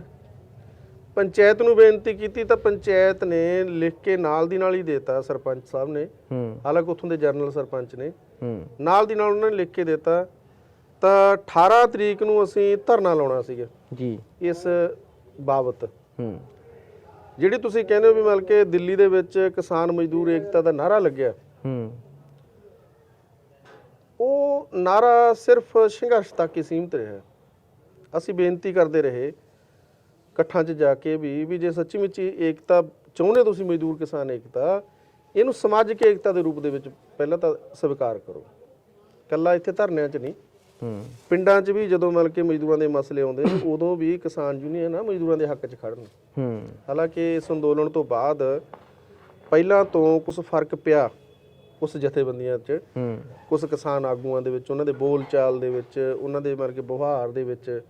ਪਰ ਕੁਝ ਜਥੇਬੰਦੀਆਂ ਅਜਿਹੀਆਂ ਨੇ ਜਿਹੜੀਆਂ ਅੱਜ ਵੀ ਮਜ਼ਦੂਰ ਵਿਰੋਧੀ ਫੈਸਲਾ ਲੈਂਦੀਆਂ ਨੇ, ਜਿਵੇਂ ਸਿੱਧੂਪੁਰ ਹੈ, ਭਾਰਤੀ ਕਿਸਾਨ ਯੂਨੀਅਨ ਸਿੱਧੂਪੁਰ ਹੈ, ਉਹਦਾ ਕਾਫੀ ਸਮਿਆਂ ਤੋਂ ਹੀ ਮਤਲਬ ਕਿ ਜਿਹੜਾ ਸਟੈਂਡ ਆ ਉਹ ਦਲਿਤਾਂ ਦੇ ਖਿਲਾਫ ਹੀ ਜਾਂਦਾ ਹੁੰਦਾ। ਉਹ ਚਾਹੇ ਝੋਨੇ ਦਾ ਮਾਮਲਾ ਹੋਵੇ, ਚਾਹੇ ਦਿਹਾੜੀ ਦਾ ਸਵਾਲ ਹੋਵੇ, ਕਦੋਂ ਵੀ ਹੋਵੇ, ਉਹ ਦਲਿਤਾਂ ਦੇ ਖਿਲਾਫ ਹੀ ਜਾਂਦੇ ਨੇ। ਜਦੋਂ ਉਹਨਾਂ ਨੂੰ ਪਤਾ ਲੱਗਿਆ ਪੇਂਡੂ ਧਨਾਡਾਂ ਨੂੰ ਵੀ 18 ਤਰੀਕ ਨੂੰ ਮੁਕਤੀ ਮੋਰਚੇ ਵਾਲੇ ਮੇਵਾ ਸਿੰਘ ਨੂੰ ਲੈ ਕੇ ਧਰਨਾ ਲਾਉਣਗੇ, ਉਹਨਾਂ ਨੇ ਸਿੱਧੂਪੁਰ ਵਾਲਿਆਂ ਦੀ ਜਥੇਬੰਦੀ ਨਾਲ ਤਾਲਮੇਲ ਕਰਕੇ, ਕਿਉਂਕਿ ਉੱਥੇ ਹੋਰ ਸਿੱਧੂਪੁਰ ਦੀ ਇਕਾਈ ਹੈ ਨਹੀਂ ਸੀ, ਡਕਾਉਂਦੇ ਵਾਲਿਆਂ ਦੀ ਹੈ, ਉੱਥੇ ਉਗਰਾਹਾਂ ਵਾਲਿਆਂ ਦੀ ਹੈ, ਉਹਨਾਂ ਨੇ ਜਵਾਬ ਦਿੱਤਾ ਇਹ ਦੋ ਜਥੇਬੰਦੀਆਂ ਨੇ। ਤਾਂ ਉਹਨਾਂ ਨੇ ਸਿੱਧੂਪੁਰ ਦੀ ਜਥੇਬੰਦੀ ਦੇ ਆਗੂਆਂ ਨਾਲ ਤਾਲਮੇਲ ਕੀਤਾ, ਉੱਥੇ ਇਕਾਈ ਬਣਾਈ ਤੁਰੰਤ। 18 ਤਰੀਕ ਨੂੰ ਅਸੀਂ ਧਰਨਾ ਲਾਉਣਾ ਸੀ ਤਾਂ 16 ਤਰੀਕ ਨੂੰ 2 ਦਿਨ ਪਹਿਲਾਂ ਹੀ ਉੱਥੇ ਮੋਰਚਾ ਲਾਤਾ ਦਿਨ ਰਾਤ ਦਾ। ਅਸੀਂ ਇਹ ਸਵਾਲ ਵੀ ਕੀਤਾ ਵੀ ਇੱਥੇ ਮੌਜੋ ਦੇ ਵਿੱਚ ਕਿਹੜੀ ਜਮਾਤ ਤੋਂ, ਕਿਹੜੀ ਸਰਕਾਰ ਤੋਂ ਇਨਸਾਫ ਭਾਲਦੀ ਹੈ ਕਿਸਾਨ ਯੂਨੀਅਨ, ਨੇ ਸਾਨੂੰ ਸਪਸ਼ਟਤਾ ਕਰ ਦਿੱਤਾ ਜਾਵੇ। ਤਾਂ ਜਦੋਂ ਇਹ ਸਾਰੇ ਮਾਮਲਿਆਂ ਤੇ ਪ੍ਰਸ਼ਾਸਨ ਨੇ ਜਿਹੜੇ ਸਾਨੂੰ 2 ਪੱਖ ਦੱਸੇ ਜੀ, ਅਸੀਂ ਠੀਕ ਹੈ ਉਹਨਾਂ ਨਾਲ ਵੀ ਐਗਰੀ ਹੋ ਗਏ ਵੀ ਚਲੋ ਅਸੀਂ ਤੁਹਾਡੇ ਨਾਲ ਹੀ ਆ, ਮਤਲਬ ਕਿ ਇਹਨੂੰ ਰਸਤਾ ਦੇ ਦਿਓ। ਉਹ ਕਹਿੰਦੇ ਥੜਾ ਵੀ ਰੱਖ ਲਈਏ, ਮੂਰਤੀ ਵੀ ਰੱਖ ਲਈਏ, ਇਹਨੂੰ ਰਸਤਾ ਵੀ ਦੇ ਦੇ, ਅਸੀਂ ਠੀਕ ਹੈ। ਫਿਰ ਦੂਸਰਾ ਪੱਖ ਉਹਨਾਂ ਨੇ ਰੱਖਿਆ, ਕਹਿੰਦੇ ਵੀ ਥੜਾ ਢਾਹ ਕੇ ਮੂਰਤੀ ਚਕਾ ਕੇ ਇੱਥੇ ਲੋਕਿਟ ਲਵਾ ਕੇ ਇਹਨੂੰ ਸੜਕ ਬਣਾ ਦਈਏ। ਅਸੀਂ ਆਖਿਆ ਵੀ ਠੀਕ ਹੈ, ਸੜਕ ਵੀ ਬਣਾ ਦਿਓ, ਅਸੀਂ ਫਿਰ ਵੀ ਨਹੀਂ ਰਸਤਾ ਮੰਗਦੇ। ਪਰ ਇਹਨਾਂ ਦੋਨਾਂ ਗੱਲਾਂ ਦੇ ਉੱਤੇ ਪੇਂਡੂ ਧਨਾੜ ਸਹਿਮਤ ਨਹੀਂ ਹੋਏ। ਪ੍ਰਸ਼ਾਸਨ ਨੂੰ ਅਸੀਂ ਬੇਨਤੀ ਕੀਤੀ ਵੀ ਦੇਖੋ ਤੁਹਾਡੀਆਂ ਦੋਨੇ ਗੱਲਾਂ ਦੇ ਉੱਤੇ ਅਸੀਂ ਸਹਿਮਤੀ ਪ੍ਰਗਟਾਤੀ, ਪਰ ਆ ਦੂਜੀ ਧਿਰ ਬਿਲਕੁਲ ਇਹ ਮੰਨ ਨਹੀਂ ਰਹੀ। ਹੁਣ ਇਹਦੀ ਜ਼ਿੰਮੇਵਾਰੀ ਤੁਹਾਡੀ ਹੈ। 24 ਤਰੀਕ ਤੱਕ ਜੇ ਤਾਂ ਤੁਸੀਂ ਰਸਤਾ ਖਿਲਾਤਾ ਤਾਂ ਖਿਲਾਤਾ, ਨਹੀਂ ਫਿਰ ਮਜ਼ਦੂਰ ਜਮਾਤ ਆਪਦੀ ਤਾਕਤ ਨਾਲ ਇਹ ਹੱਕ ਲਊਗੀ, ਕਿਸੇ ਵੀ ਕੀਮਤ ਦੇ ਉੱਤੇ ਮਿਲ ਕੇ ਉਹ ਹੱਕ ਲੈਣਾ ਪਵੇ ਅਸੀਂ ਲਵਾਂਗੇ। ਤੇ 24 ਤਰੀਕ ਨੂੰ ਤੁਹਾਡੇ ਸਾਹਮਣੇ ਤੁਸੀਂ ਜਾ ਕੇ ਆਏ ਪਿੰਡ ਦੇ ਵਿੱਚ। ਜੀ 24 ਤਰੀਕ ਨੂੰ ਅਸੀਂ ਇਕੱਠ ਕੀਤਾ ਪਿੰਡ ਦੇ ਵਿੱਚ। ਮਜ਼ਦੂਰ ਬਕਾਇਦਾ ਘਰੇਲੂ ਹਥਿਆਰ ਲੈ ਕੇ ਆਏ ਆਪਦੇ, ਜਿਹੜੇ ਘਰਾਂ ਦੇ ਵਿੱਚ ਉਹਨਾਂ ਕੋਲ ਹਥਿਆਰ ਸੀਗੇ। ਅਸੀਂ ਕਿਹਾ ਸੀ ਮਜ਼ਦੂਰਾਂ ਨੂੰ, ਕਿਉਂਕਿ ਜਦੋਂ ਮੈਦਾਨ 'ਚ ਉਤਰਨਾ ਤਾਂ ਫਿਰ ਖਾਲੀ ਹੱਥ ਨਹੀਂ ਉਤਰਨਾ। ਅਸੀਂ ਕਿਹਾ ਸੀ ਵੀ ਭਾਈ ਘਰ ਦੇ ਵਿੱਚ ਜਿਹੜਾ ਵੀ ਘਰੇਲੂ ਹਥਿਆਰ ਹੈ, ਤੁਹਾਡੇ ਕੋਲ ਸੋਟੀ ਹੈ, ਕਿਸੇ ਕਿਸਮ ਦਾ ਡੰਡਾ ਕੋਈ ਵੀ ਹੈ, ਉਹ ਆਪਦਾ ਝੰਡੇ 'ਚ ਪਾ ਕੇ ਲੈ ਕੇ ਆਇਓ, ਖਾਲੀ ਹੱਥ ਨਾ ਆਇਓ। ਉੱਥੇ ਜਦੋਂ 300-400 ਬੰਦਾ ਇਕੱਠਾ ਹੋਇਆ ਤਾਂ ਪ੍ਰਸ਼ਾਸਨ ਸਾਨੂੰ ਕਹਿੰਦਾ ਵੀ ਮਤਲਬ ਕਿ ਤੁਸੀਂ ਕੱਲ੍ਹ ਤੱਕ ਦਾ ਸਾਨੂੰ ਟਾਈਮ ਦੇ ਦਿਓ, ਅੱਜ ਚਲੇ ਜਾਓ, ਸਾਨੂੰ ਲਿਖਤੀ ਵੀ ਦਿੱਤਾ ਪ੍ਰਸ਼ਾਸਨ ਨੇ ਹੂੰ ਵੀ ਕੱਲ ਨੂੰ 25 ਤਰੀਕ ਨੂੰ ਅਸੀਂ ਸ਼ਾਮ ਤੱਕ ਇਹ ਰਸਤਾ ਖੁਲਾ ਦੇਵਾਂਗੇ। ਹੂੰ ਪਰ ਅਸੀਂ ਉਹ ਠਕਰਾਤਾ। ਠਕਰਾਉਣ ਤੋਂ ਬਾਅਦ ਅਸੀਂ ਪ੍ਰਸ਼ਾਸਨ ਨੂੰ ਟਾਈਮ ਦਿੱਤਾ ਵੀ 5 ਵਜੇ ਤੱਕ ਜੇ ਤਾਂ ਰਸਤਾ ਖੁਲਾਤਾ ਨਹੀਂ 5 ਵਜੇ ਤੋਂ ਬਾਅਦ ਅਸੀਂ ਆਪ ਖੋਲਾਂਗੇ। ਹੂੰ ਫਿਰ ਜਦੋਂ ਮਜ਼ਦੂਰਾਂ ਦਾ ਰੁੱਖ ਦੇਖਿਆ ਪ੍ਰਸ਼ਾਸਨ ਨੇ ਵੀ ਮਜ਼ਦੂਰ ਹੁਣ ਵਾਪਸ ਨਹੀਂ ਮੁੜਨਗੇ ਹੱਕ ਲਏ ਤੋਂ ਬਿਨਾਂ, ਜੀ ਜੀ ਇਹ ਆਪਦਾ ਜਿਹੜਾ ਇਰਾਦਾ ਕਰਕੇ ਇਹਨੂੰ ਪੂਰਾ ਕਰਕੇ ਜਾਣਗੇ। ਤਾਂ 4 ਵਜੇ ਤੋਂ ਪਹਿਲਾਂ ਹੂੰ ਮਜ਼ਦੂਰਾਂ ਨੇ ਫਿਰ ਪ੍ਰਸ਼ਾਸਨ ਦੀ ਹਾਜ਼ਰੀ ਦੇ ਵਿੱਚ ਆਪਦੀ ਤਾਕਤ ਨਾਲ ਜੀ ਜੀ ਉਹ ਰਸਤਾ ਖੁਲਾ ਕੇ ਮੇਵਾ ਸਿੰਘ ਨੂੰ ਹੱਕ ਦਿਵਾਇਆ। ਔਰ ਇਹ ਰਸਤਾ ਇਹਦੇ ਨਾਲ ਕੱਲਾ ਮੇਵਾ ਸਿੰਘ ਦਾ ਸਨਮਾਨ ਨਹੀਂ ਜੁੜਿਆ ਸੀਗਾ, ਹੂੰ ਮੇਵਾ ਸਿੰਘ ਦਾ ਇਨਸਾਫ ਨਹੀਂ ਜੁੜਿਆ ਸੀ। ਇਸ ਰਸਤੇ ਨਾਲ, ਇਸ ਗੇਟ ਨਾਲ ਪੂਰੇ ਦਲਿਤ ਸਮਾਜ ਦਾ ਮਾਨ ਸਨਮਾਨ ਜੁੜਿਆ ਹੋਇਆ ਸੀ ਕਿ ਜੇ ਅੱਜ ਮੇਵਾ ਸਿੰਘ ਦਾ ਰਸਤਾ ਨਹੀਂ ਖੁੱਲਦਾ ਤਾਂ ਕੱਲ ਨੂੰ ਕਿਸੇ ਵੀ ਪਿੰਡ ਦੇ ਵਿੱਚ ਆ ਕੇ ਕੋਈ ਵੀ ਧਨਾੜ ਜੀ ਜੀ ਬਾਰ ਦੇ ਵਿੱਚ ਥੜਾ ਬਣਾਊਗਾ ਤੇ ਬਾਰ ਦੇ ਵਿੱਚ ਕੋਈ ਧਾਰਮਿਕ ਮੂਰਤੀ ਰੱਖ ਦੂਗਾ ਤਾਂ ਉਦੋਂ ਬਾਅਦ ਮਿਲ ਕੇ ਉਹਨੂੰ ਧਾਰਮਿਕ ਰੰਗ ਤੇ ਦੇ ਦੇਣਗੇ ਤਾਂ ਫਿਰ ਮਿਲ ਕੇ ਪੂਰੇ ਦਾ ਪੂਰਾ ਪੰਜਾਬ ਦੇ ਵਿੱਚ ਹੀ ਮਿਲ ਕੇ ਸਾਰੀ ਦੀ ਸਾਰੀ ਕਹਾਣੀ ਚੱਲ ਪਊਗੀ। ਇਹਦੇ ਵਿੱਚੋਂ ਜਿਹੜਾ ਸਰਪੰਚ ਕੁਲਦੀਪ ਸਿੰਘ ਹੈ, ਉਹਨੇ ਮੈਡਮ ਰਾਜਦੀਪ ਕੌਰ ਹੈ, ਰਾਜਦੀਪ ਉਹਦਾ ਰੋਲ ਹਾਂ ਪੱਕੀ ਰਿਹਾ, ਮਜ਼ਦੂਰ ਦੇ ਹੱਕ 'ਚ ਰਿਹਾ। ਪਰ ਜਿਹੜੀ 2-3 ਦਿਨਾਂ ਤੋਂ ਇੱਕ ਚਰਚਾ ਚੱਲ ਰਹੀ ਹੈ ਕਿ ਉੱਥੋਂ ਦੇ ਕੁਝ ਲੋਕਾਂ ਨੇ ਉਹਨਾਂ ਦੇ ਸਮਾਜਿਕ ਬਾਈਕਾਟ ਕਰਨ ਦੀ ਕੋਸ਼ਿਸ਼ ਕੀਤੀ ਹੈ। ਕੀ ਪ੍ਰਸ਼ਾਸਨ ਇਹ 'ਤੇ ਕੁਝ ਕਰ ਰਿਹਾ ਹੈ? ਕੀ ਇਹ ਕਾਨੂੰਨੀ ਤੌਰ ਤੇ ਉਹਨਾਂ ਦਾ ਹੱਕ ਬਣਦਾ ਵੀ ਕਿਸੇ ਸਮਾਜਿਕ ਤੌਰ ਤੇ ਤੁਸੀਂ ਨਕਾਰੋ? ਦੇਖੋ, ਸਾਡਾ ਭਾਰਤੀ ਸਮਾਜ ਹੈ ਜਿਹੜਾ ਉਹ ਇਹ ਕਹਿੰਦਾ ਵੀ ਸਮਾਜ ਦੇ ਵਿੱਚ ਜੇ ਕੋਈ ਵੀ ਵਰਗ ਦਾ ਕਿਸੇ ਦਾ ਵੀ ਸਮਾਜਿਕ ਬਾਈਕਾਟ ਜਿਹੜਾ ਵੀ ਕਰਦਾ ਉਹਦੇ ਖਿਲਾਫ ਕਾਨੂੰਨੀ ਕਾਰਵਾਈ ਹੋਊਗੀ। ਖਾਸ ਤੌਰ ਤੇ ਅਸੀਂ ਜਿਹੜੇ ਦਲਿਤ ਸਮਾਜ ਦੀ ਗੱਲ ਕਰਦੇ ਹਾਂ, ਜਿਹੜਾ ਸਦੀਆਂ ਤੋਂ ਦੱਬਿਆ ਕੁਚਲਿਆ ਆ ਰਿਹਾ, ਹੱਕਾਂ ਤੋਂ ਵਾਂਝਾ ਆ ਰਿਹਾ ਹੈਗਾ, ਇਹਨਾਂ ਦਾ ਵੀ ਜਦੋਂ ਵੀ ਕੋਈ ਸਮਾਜਿਕ ਬਾਈਕਾਟ ਕਰਨ ਦੀ ਕੋਸ਼ਿਸ਼ ਕੀਤੀ ਹੈ, ਜਿੱਥੇ ਵੀ ਕੋਈ ਮਾਮਲੇ ਧਿਆਨ 'ਚ ਲਿਆਂਦੇ ਨੇ, ਅਸੀਂ ਪਿੰਡੂ ਧਨਾਡਾਂ ਦੀਆਂ ਗੋਡੀਆਂ ਲਵਾਈਆਂ ਨੇ, ਕਿਉਂਕਿ ਕਾਨੂੰਨੀ ਤੌਰ ਤੇ ਲਵਾ ਨਹੀਂ ਸਕਦੇ, ਮਾਫੀਆਂ ਮੰਗਾਈਆਂ ਨੇ ਪੰਚਾਇਤਾਂ ਤੋਂ ਅਸੀਂ। ਇਸ ਮਸਲੇ ਦੇ ਉੱਤੇ ਵੀ ਜਿਹੜੇ ਲੋਕ ਸਾਨੂੰ ਕਹਿੰਦੇ ਸੀ ਵੀ ਤੁਸੀਂ ਤਾਂ ਜੀ ਐਵੇਂ ਮੁੱਦੇ ਠਾ ਲਾਨੇ ਹੋ, ਮਜ਼ਦੂਰਾਂ ਕਿਸਾਨਾਂ 'ਚ ਪਾੜਾ ਪਾਉਂਦੇ ਹੋ, ਇੱਥੇ ਮਾਨਸਾ ਦੇ ਅੰਦਰ, ਪੰਜਾਬ ਦੇ ਅੰਦਰ ਕਈ, ਜਦੋਂ ਇਹ ਮੁੱਦਾ ਅਸੀਂ ਸੋਸ਼ਲ ਮੀਡੀਆ ਤੇ ਛਾਲਿਆ ਜੀ ਜੀ ਕਿ ਇਸ ਕਿਸਮ ਦਾ ਮੇਵਾ ਸਿੰਘ ਨਾਲ ਧੱਕਾ ਹੋ ਰਿਹਾ, ਕਈ ਸੱਜਣਾ ਨੇ ਸਾਨੂੰ ਉਲਟ ਸਵਾਲ ਕੀਤੇ ਕਿ ਤੁਹਾਡਾ ਤਾਂ ਕੰਮ ਹੀ ਆ ਪੰਗਾ ਪਾਉਣਾ, ਜੱਟਾਂ ਮਜ਼ਦੂਰਾਂ ਦੇ ਵਿੱਚ ਪਾੜਾ ਪਾਉਣਾ। ਅਸੀਂ ਉਹਨਾਂ ਨੂੰ ਵੀ ਬੇਨਤੀ ਕੀਤੀ ਵੀ ਜੇ ਸਾਡੀਆਂ ਗੱਲਾਂ ਤੇ ਵਿਸ਼ਵਾਸ ਨਹੀਂ, ਸਾਡੀ ਕੋਈ ਪੋਸਟ ਤੇ ਲਿਖਤ ਤੇ ਵਿਸ਼ਵਾਸ ਨਹੀਂ, ਤੁਸੀਂ ਮੌਜੋ ਗੱਲਾਂ ਦੇ ਵਿੱਚ ਆ ਕੇ ਦੇਖ ਲਓ, ਹਕੀਕਤ ਜੇ ਦੇਖਣੀ ਚਾਹੁੰਦੇ, ਤਸਵੀਰ ਦੇਖਣਾ ਚਾਹੁੰਦੇ। ਜਿਹੜੇ ਕਹਿੰਦੇ ਸੀ ਵੀ ਕੋਈ ਜਾਤ ਪਾਤ ਨਹੀਂ, ਆ ਤੁਸੀਂ ਦੇਖੋਗੇ ਸੋਸ਼ਲ ਮੀਡੀਆ ਤੇ ਵਾਇਰਲ ਹੋਈ ਹੈ ਉਹਨਾਂ ਦੀ ਵੀਡੀਓ, ਕਿਵੇਂ ਪਿੰਡੂ ਧਨਾਡਾਂ ਦੀਆਂ ਔਰਤਾਂ ਉਹ ਚੂੜੀਆਂ ਭਰ ਰਹੀਆਂ ਨੇ ਪਾਣੀ ਦੀਆਂ, ਕਿਵੇਂ ਉਹ ਐਲਾਨ ਕਰ ਰਹੀਆਂ ਨੇ ਵੀ ਇਹਦੇ ਨਾਲ ਜੰਮਣ ਮਰਨ ਦਾ ਸਾਡਾ ਰਿਸ਼ਤਾ ਖਤਮ ਹੋ ਗਿਆ, ਇਹ ਮਰੇ।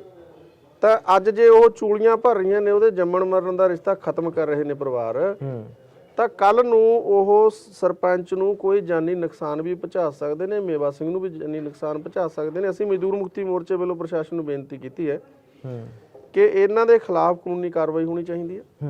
ਅੱਜ ਇਹ ਆਪਦੀ ਜਾਤੀ ਮਾਨਸਿਕਤਾ ਚੂੜੀਆਂ ਭਰ ਕੇ ਸਾਹਮਣੇ ਲਿਆ ਰਹੇ ਨੇ, ਕੱਲ ਨੂੰ ਇਹ ਮਤਲਬ ਕਿ ਕੋਈ ਸਰੀਰਕ ਹਮਲਾ ਵੀ ਕਰਨਗੇ, ਜਾਨੀ ਨੁਕਸਾਨ ਵੀ ਕਰ ਸਕਦੇ। ਇਹ ਲੋਕ ਵੀ ਫਿਕਰਮੰਦ ਨੇ, ਕਰ ਰਹੇ ਨੇ, ਸੋਸ਼ਲ ਮੀਡੀਆ ਬਹੁਤ ਵੱਡੇ ਪੱਧਰ ਤੇ ਕਹਿ ਰਹੇ ਨੇ ਲੋਕ ਵੀ ਕਿਤੇ ਇਹ ਨਾ ਹੋਵੇ ਸਾਡੇ ਬੰਦ ਸਿੰਘ ਝੱਬਰ ਵਰਗੇ ਜਿਹੜੇ ਸਾਡੇ ਉਦਾਹਰਨਾਂ ਨੇਗੀਆਂ ਜਿਨ੍ਹਾਂ ਨੇ ਅਪਾਹਜ ਪਣਾ ਹੰਢਾਇਆ ਜ਼ਿੰਦਗੀ ਦੇ ਵਿੱਚ, ਕਿਤੇ ਇਹ ਨਾ ਹੋਵੇ ਕੱਲ ਨੂੰ ਮੇਵਾ ਸਿੰਘ ਤੇ ਸਰਪੰਚ ਨਾਲ ਕੋਈ ਅਜਿਹੀ ਘਟਨਾ ਵਾਪਰੇ। ਨਹੀਂ, ਇਸ ਕਿਸਮ ਦਾ ਦੇਖੋ, ਦੁਸ਼ਮਣ ਦਾ ਕਦੇ ਵਿਸ਼ਾਹ ਨਹੀਂ ਕਰੀਦਾ, ਉਹ ਤੇ ਭਰੋਸਾ ਵੀ ਨਹੀਂ ਸਾਨੂੰ। ਪਰ ਸਾਡਾ ਮਜ਼ਦੂਰ ਮੁਕਤੀ ਮੋਰਚੇ ਦਾ ਐਲਾਨ ਹੈ ਵੀ ਜੇ ਮੇਵਾ ਸਿੰਘ ਨੂੰ, ਸਰਪੰਚ ਦੇ ਪਰਿਵਾਰ ਨੂੰ ਕਿਸੇ ਵੀ ਕਿਸਮ ਦੀ ਖਰੋਚ ਆਈ, ਇਹਨਾਂ ਧਨਾਡਾਂ ਨੂੰ ਇੱਟ ਦਾ ਪੱਥਰ ਜਵਾਬ ਦੇਵਾਂਗੇ। ਇਹ ਸਾਡਾ ਐਲਾਨ ਹੈ। ਕਿਸੇ ਵੀ ਕਿਸਮ ਦੀ ਮਿਲ ਕੇ ਜੇ ਉਹਨਾਂ ਨੂੰ ਕੋਈ ਆਂਚ ਆਉਣ ਦੀ ਕੋਸ਼ਿਸ਼ ਕੀਤੀ ਉਹਨਾਂ ਨੇ, ਮਜ਼ਦੂਰ ਮੁਕਤੀ ਮੋਰਚਾ ਇਹਦਾ ਡਟ ਕੇ ਵਿਰੋਧ ਕਰੂਗਾ ਤੇ ਇਹਦਾ ਜਵਾਬ ਦੇਊਗਾ। ਜਦੋਂ ਕਿਸਾਨ ਦਿੱਲੀ 'ਚ ਬੈਠੇ ਨੇ, ਹਾਲਾਂਕਿ ਕਿਸਾਨ ਜਥੇਬੰਦੀਆਂ ਨੇ ਸਾਨੂੰ ਕੋਈ ਅਪੀਲ ਨਹੀਂ ਕੀਤੀ ਵੀ ਸਾਡੀ ਮਦਦ ਕਰੋ, ਨਾਰਾ ਬੇਸ਼ੱਕ ਲੱਗਦਾ ਰਿਹਾ ਵੀ ਮਤਲਬ ਕਿ ਮਜ਼ਦੂਰ ਕਿਸਾਨ ਏਕਤਾ ਦਾ ਲੱਗਦਾ, ਪਰ ਸਾਡੀ ਸਮਝ ਸੀ, ਕਿਉਂਕਿ ਅਸੀਂ ਕਮਿਊਨਿਸਟ ਵਿਚਾਰਧਾਰਾ ਨਾਲ ਜੁੜੇ ਹੋਏ ਹਾਂ, ਕਿ ਖੇਤੀ ਕਾਨੂੰਨ ਇਕੱਲੇ ਕਿਸਾਨਾਂ ਦੇ ਖਿਲਾਫ ਨਹੀਂ, ਖੇਤੀ ਦੇ ਜ਼ਮੀਨ ਦੇ ਖਿਲਾਫ ਨਹੀਂ ਹੈਗੇ, ਖੇਤੀ ਕਾਨੂੰਨ ਹਰ ਵਿਅਕਤੀ ਦੇ ਖਿਲਾਫ ਨੇ। ਇਹਦੇ ਖਿਲਾਫ ਹਰ ਵਿਅਕਤੀ ਨੂੰ ਮੈਦਾਨ 'ਚ ਆਉਣਾ ਚਾਹੀਦਾ। ਅਸੀਂ ਬਿਨਾਂ ਮੰਗੇ ਪਿਛਲੇ ਸਾਲ 26 ਦਸੰਬਰ ਨੂੰ 1500 ਤੋਂ ਉੱਪਰ ਮਜ਼ਦੂਰਾਂ ਦਾ ਇੱਕ ਜਥਾ ਲੈ ਕੇ ਗਏ ਸੀ ਜੀ, ਜਿਹਦੇ ਵਿੱਚ ਸਾਡੀ ਬੀਬੀ ਮਾਨਸਾ ਤੋਂ ਇੱਕ ਮਲਕੀਤ ਕੌਰ ਮਾਨਸਾ, ਉਹ ਆਉਂਦੇ ਹੋਏ ਐਕਸੀਡੈਂਟ ਦੇ ਵਿੱਚ ਸ਼ਹੀਦ ਹੋ ਗਈ ਸੀ। ਜੀ ਜੀ ਜੀ। ਅਸੀਂ ਤਾਂ ਬਿਨਾਂ ਮੰਗੇ ਹਮਾਇਤ ਕੀਤੀ ਹੈ। ਹਾਂ, ਇਹ ਸੱਚਾਈ ਹੈ ਕਿ ਕਿਸਾਨ ਯੂਨੀਅਨਾਂ ਨੇ ਸਨਮਾਨ ਤਾਂ ਕਰਨਾ ਦੂਰ ਦੀ ਗੱਲ ਹੈ, ਉਹਨਾਂ ਨੇ ਆਪਦੀਆਂ ਮੀਟਿੰਗਾਂ ਦੇ ਵਿੱਚ ਧੰਨਵਾਦ ਵੀ ਨਹੀਂ ਕੀਤਾ ਜਥੇਬੰਦੀਆਂ ਦਾ। ਇਹ 'ਚ ਕੋਈ ਦੋ ਰਹਿਮਾ ਨਹੀਂ। ਤਾਂ ਉਹ ਨਾਰਾ ਹੁਣ ਸੰਯੁਕਤ ਕਿਸਾਨ ਮੋਰਚੇ ਦੇ ਵਿੱਚੋਂ 22 ਕਿਸਾਨ ਜਥੇਬੰਦੀਆਂ ਨੇ ਸਿੱਧਾ ਹੀ 117 ਸੀਟਾਂ ਦੇ ਉੱਤੇ ਚੋਣ ਲੜਨ ਦਾ ਐਲਾਨ ਕੀਤਾ ਹੈ। ਉਹਨਾਂ ਦਾ ਕਹਿਣਾ ਹੈ ਕਿ ਅਸੀਂ ਮਜ਼ਦੂਰਾਂ ਨੂੰ ਨਾਲ ਲਵਾਂਗੇ ਜੀ, ਦੁਕਾਨਦਾਰਾਂ ਨੂੰ ਨਾਲ ਲਵਾਂਗੇ ਜੀ, ਆੜਤੀ ਐਸੋਸੀਏਸ਼ਨ ਜਾਂ ਹੋਰ ਜਿੰਨੇ ਵੀ ਵਰਗ ਨੇ ਸਾਰਿਆਂ ਨੂੰ ਨਾਲ ਲੈ ਕੇ ਚੱਲਾਂਗੇ ਅਸੀਂ। ਕੀ ਲੱਗਦਾ ਹੈ 117 ਸੀਟਾਂ ਜਿੱਤ ਹਾਸਲ ਕਰ ਪਾਉਂਗੇ? ਦੇਖੋ, ਪੰਜਾਬ ਦੀਆਂ ਜਿਹੜੀਆਂ ਲੜਨ ਵਾਲੀਆਂ ਕਿਸਾਨ ਜਥੇਬੰਦੀਆਂ ਸੀ ਜੀ, ਉਹਨਾਂ ਦੇ ਵਿੱਚੋਂ 32 ਕਿਸਾਨ ਜਥੇਬੰਦੀਆਂ ਦੇ ਵਿੱਚੋਂ ਮਤਲਬ 2 ਦਰਜਨ ਦੇ ਕਰੀਬ ਜਥੇਬੰਦੀਆਂ ਨੇ ਫੈਸਲਾ ਕੀਤਾ ਚੋਣ ਲੜਨ ਦਾ। ਜੀ, ਉਹਨਾਂ ਨੇ ਸੰਯੁਕਤ ਸਮਾਜ ਮੋਰਚੇ ਦਾ ਨਾਮ ਰੱਖਿਆ। ਤਾਂ ਉਹਦਾ ਅਸੀਂ ਸਵਾਗਤ ਕੀਤਾ, ਚੰਗਾ ਕਦਮ ਹੈ। ਜੀ ਜੀ, ਕਿਉਂਕਿ ਲੜੀ ਜਾਓ ਸੜਕਾਂ ਦੇ ਉੱਤੇ, ਜਦੋਂ ਨੀਤੀ ਬਣਾਉਣ ਦੀ ਪਾਵਰ ਦੇਣੀ ਹੈ, ਤਾਕਤ ਦੇਣੀ ਹੈ, ਉਦੋਂ ਉਹਨਾਂ ਹੀ ਅਕਾਲੀਆਂ ਕਾਂਗਰਸੀਆਂ ਨੂੰ ਵੋਟ ਪਾ ਦਿਓ ਜਿਨ੍ਹਾਂ ਨੇ ਪੰਜਾਬ ਲੁੱਟ ਕੇ ਖਾ ਲਿਆ। ਲੋਕ ਵੀ ਆਸ ਕਰਦੇ ਸੀ ਕਿ ਪੰਜਾਬ ਦੀਆਂ ਲੜਨ ਵਾਲੀਆਂ, ਮੋਦੀ ਦੀ ਗੋਡਨੀ ਲਵਾਉਣ ਵਾਲੀਆਂ ਕਿਸਾਨ ਜਥੇਬੰਦੀਆਂ ਜਿਨ੍ਹਾਂ ਨੇ ਇੰਨੇ ਸੰਕਟ ਝੱਖੜ ਦੇ ਵਿੱਚੋਂ ਸ਼ਾਂਤ ਰਹਿ ਕੇ ਠਰਮੇ ਨਾਲ ਇੱਕ ਚੰਗੀ ਸੋਚ ਦੇ ਨਾਲ ਇਸ ਅੰਦੋਲਨ ਨੂੰ ਜਿੱਤ ਕੇ ਪੰਜਾਬ ਮੁੜੇ ਨੇ। ਜੀ, ਮਤਲਬ ਇਸ ਜਿੱਤ ਨਾਲ ਇਕੱਲੇ ਪੰਜਾਬ ਦੇ ਲੋਕਾਂ ਦੀ ਜਿੱਤ ਨਹੀਂ ਹੋਈ, ਸਿਰ ਨਹੀਂ ਉੱਚਾ ਹੋਇਆ, ਸਮੁੱਚੀ ਮਿਹਨਤਕਸ਼ ਜਨਤਾ ਦਾ ਸਿਰ ਉੱਚਾ ਹੋਇਆ। ਕਿਉਂਕਿ ਇਦੋਂ ਵੱਡਾ ਅੰਦੋਲਨ ਨਾ ਤਾਂ ਖੜਾ ਹੋਣਾ ਤੇ ਨਾ ਖੜਾ ਹੋਇਆ। ਜੀ, ਆਜ਼ਾਦੀ ਤੋਂ ਬਾਅਦ ਇਹ ਪਹਿਲਾ ਅੰਦੋਲਨ ਸੀ ਜਿਹੜਾ ਮਤਲਬ ਕਿ ਸਭ ਧਰਮਾਂ ਦਾ ਸਾਂਝਾ ਅੰਦੋਲਨ ਬਣ ਗਿਆ ਸੀ। ਮਤਲਬ ਇਸ ਤੋਂ ਬਾਅਦ ਜਿਹੜਾ ਸੰਯੁਕਤ ਸਮਾਜ ਮੋਰਚਾ ਬਣਿਆ,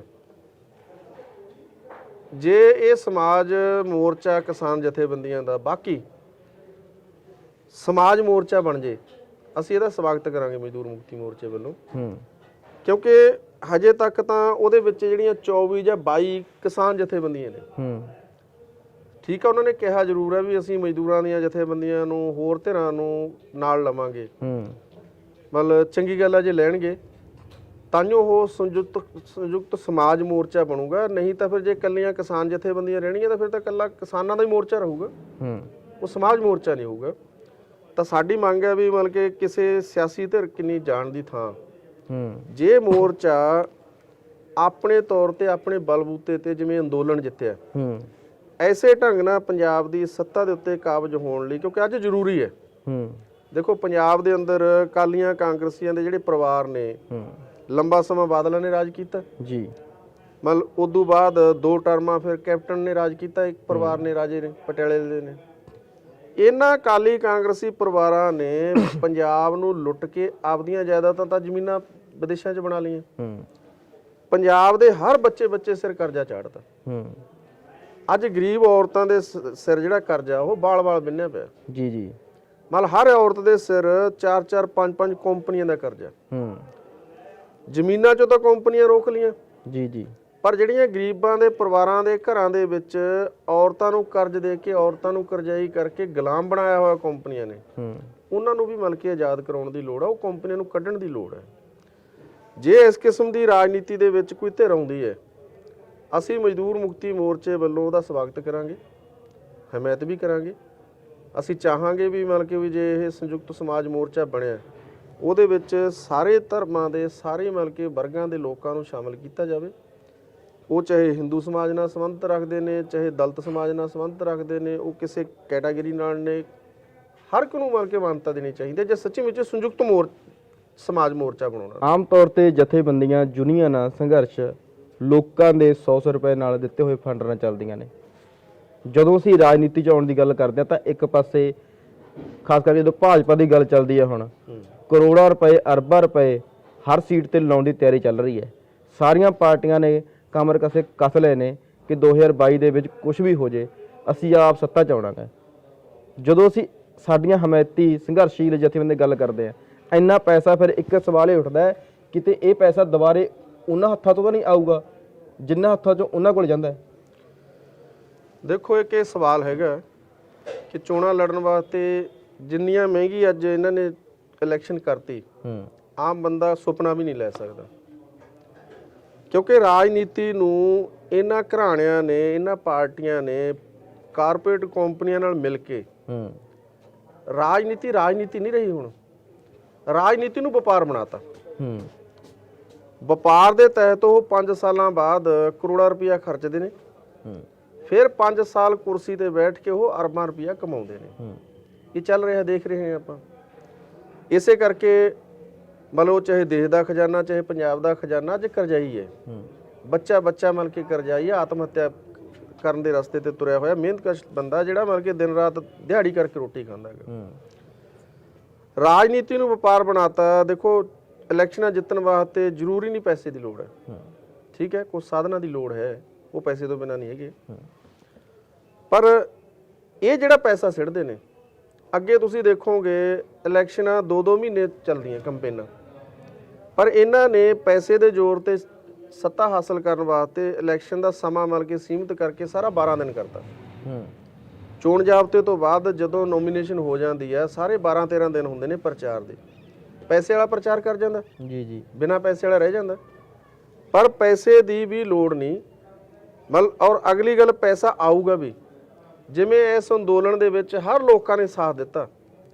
ਜੇ ਪੰਜਾਬ ਦੇ ਅੰਦਰ ਕੋਈ ਸੱਚੀ ਇਮਾਨਦਾਰ ਕੋਈ ਸਿਆਸੀ ਧਿਰ ਸਾਹਮਣੇ ਆਉਂਦੀ ਹੈ ਤਾਂ ਲੋਕ ਕਿਸੇ ਵੀ ਪਾਸਿਓਂ ਘੱਟ ਨਹੀਂ ਰਹਿਣਗੇ, ਸਹਿਯੋਗ ਪੱਖੋਂ, ਸਾਥ ਪੱਖੋਂ।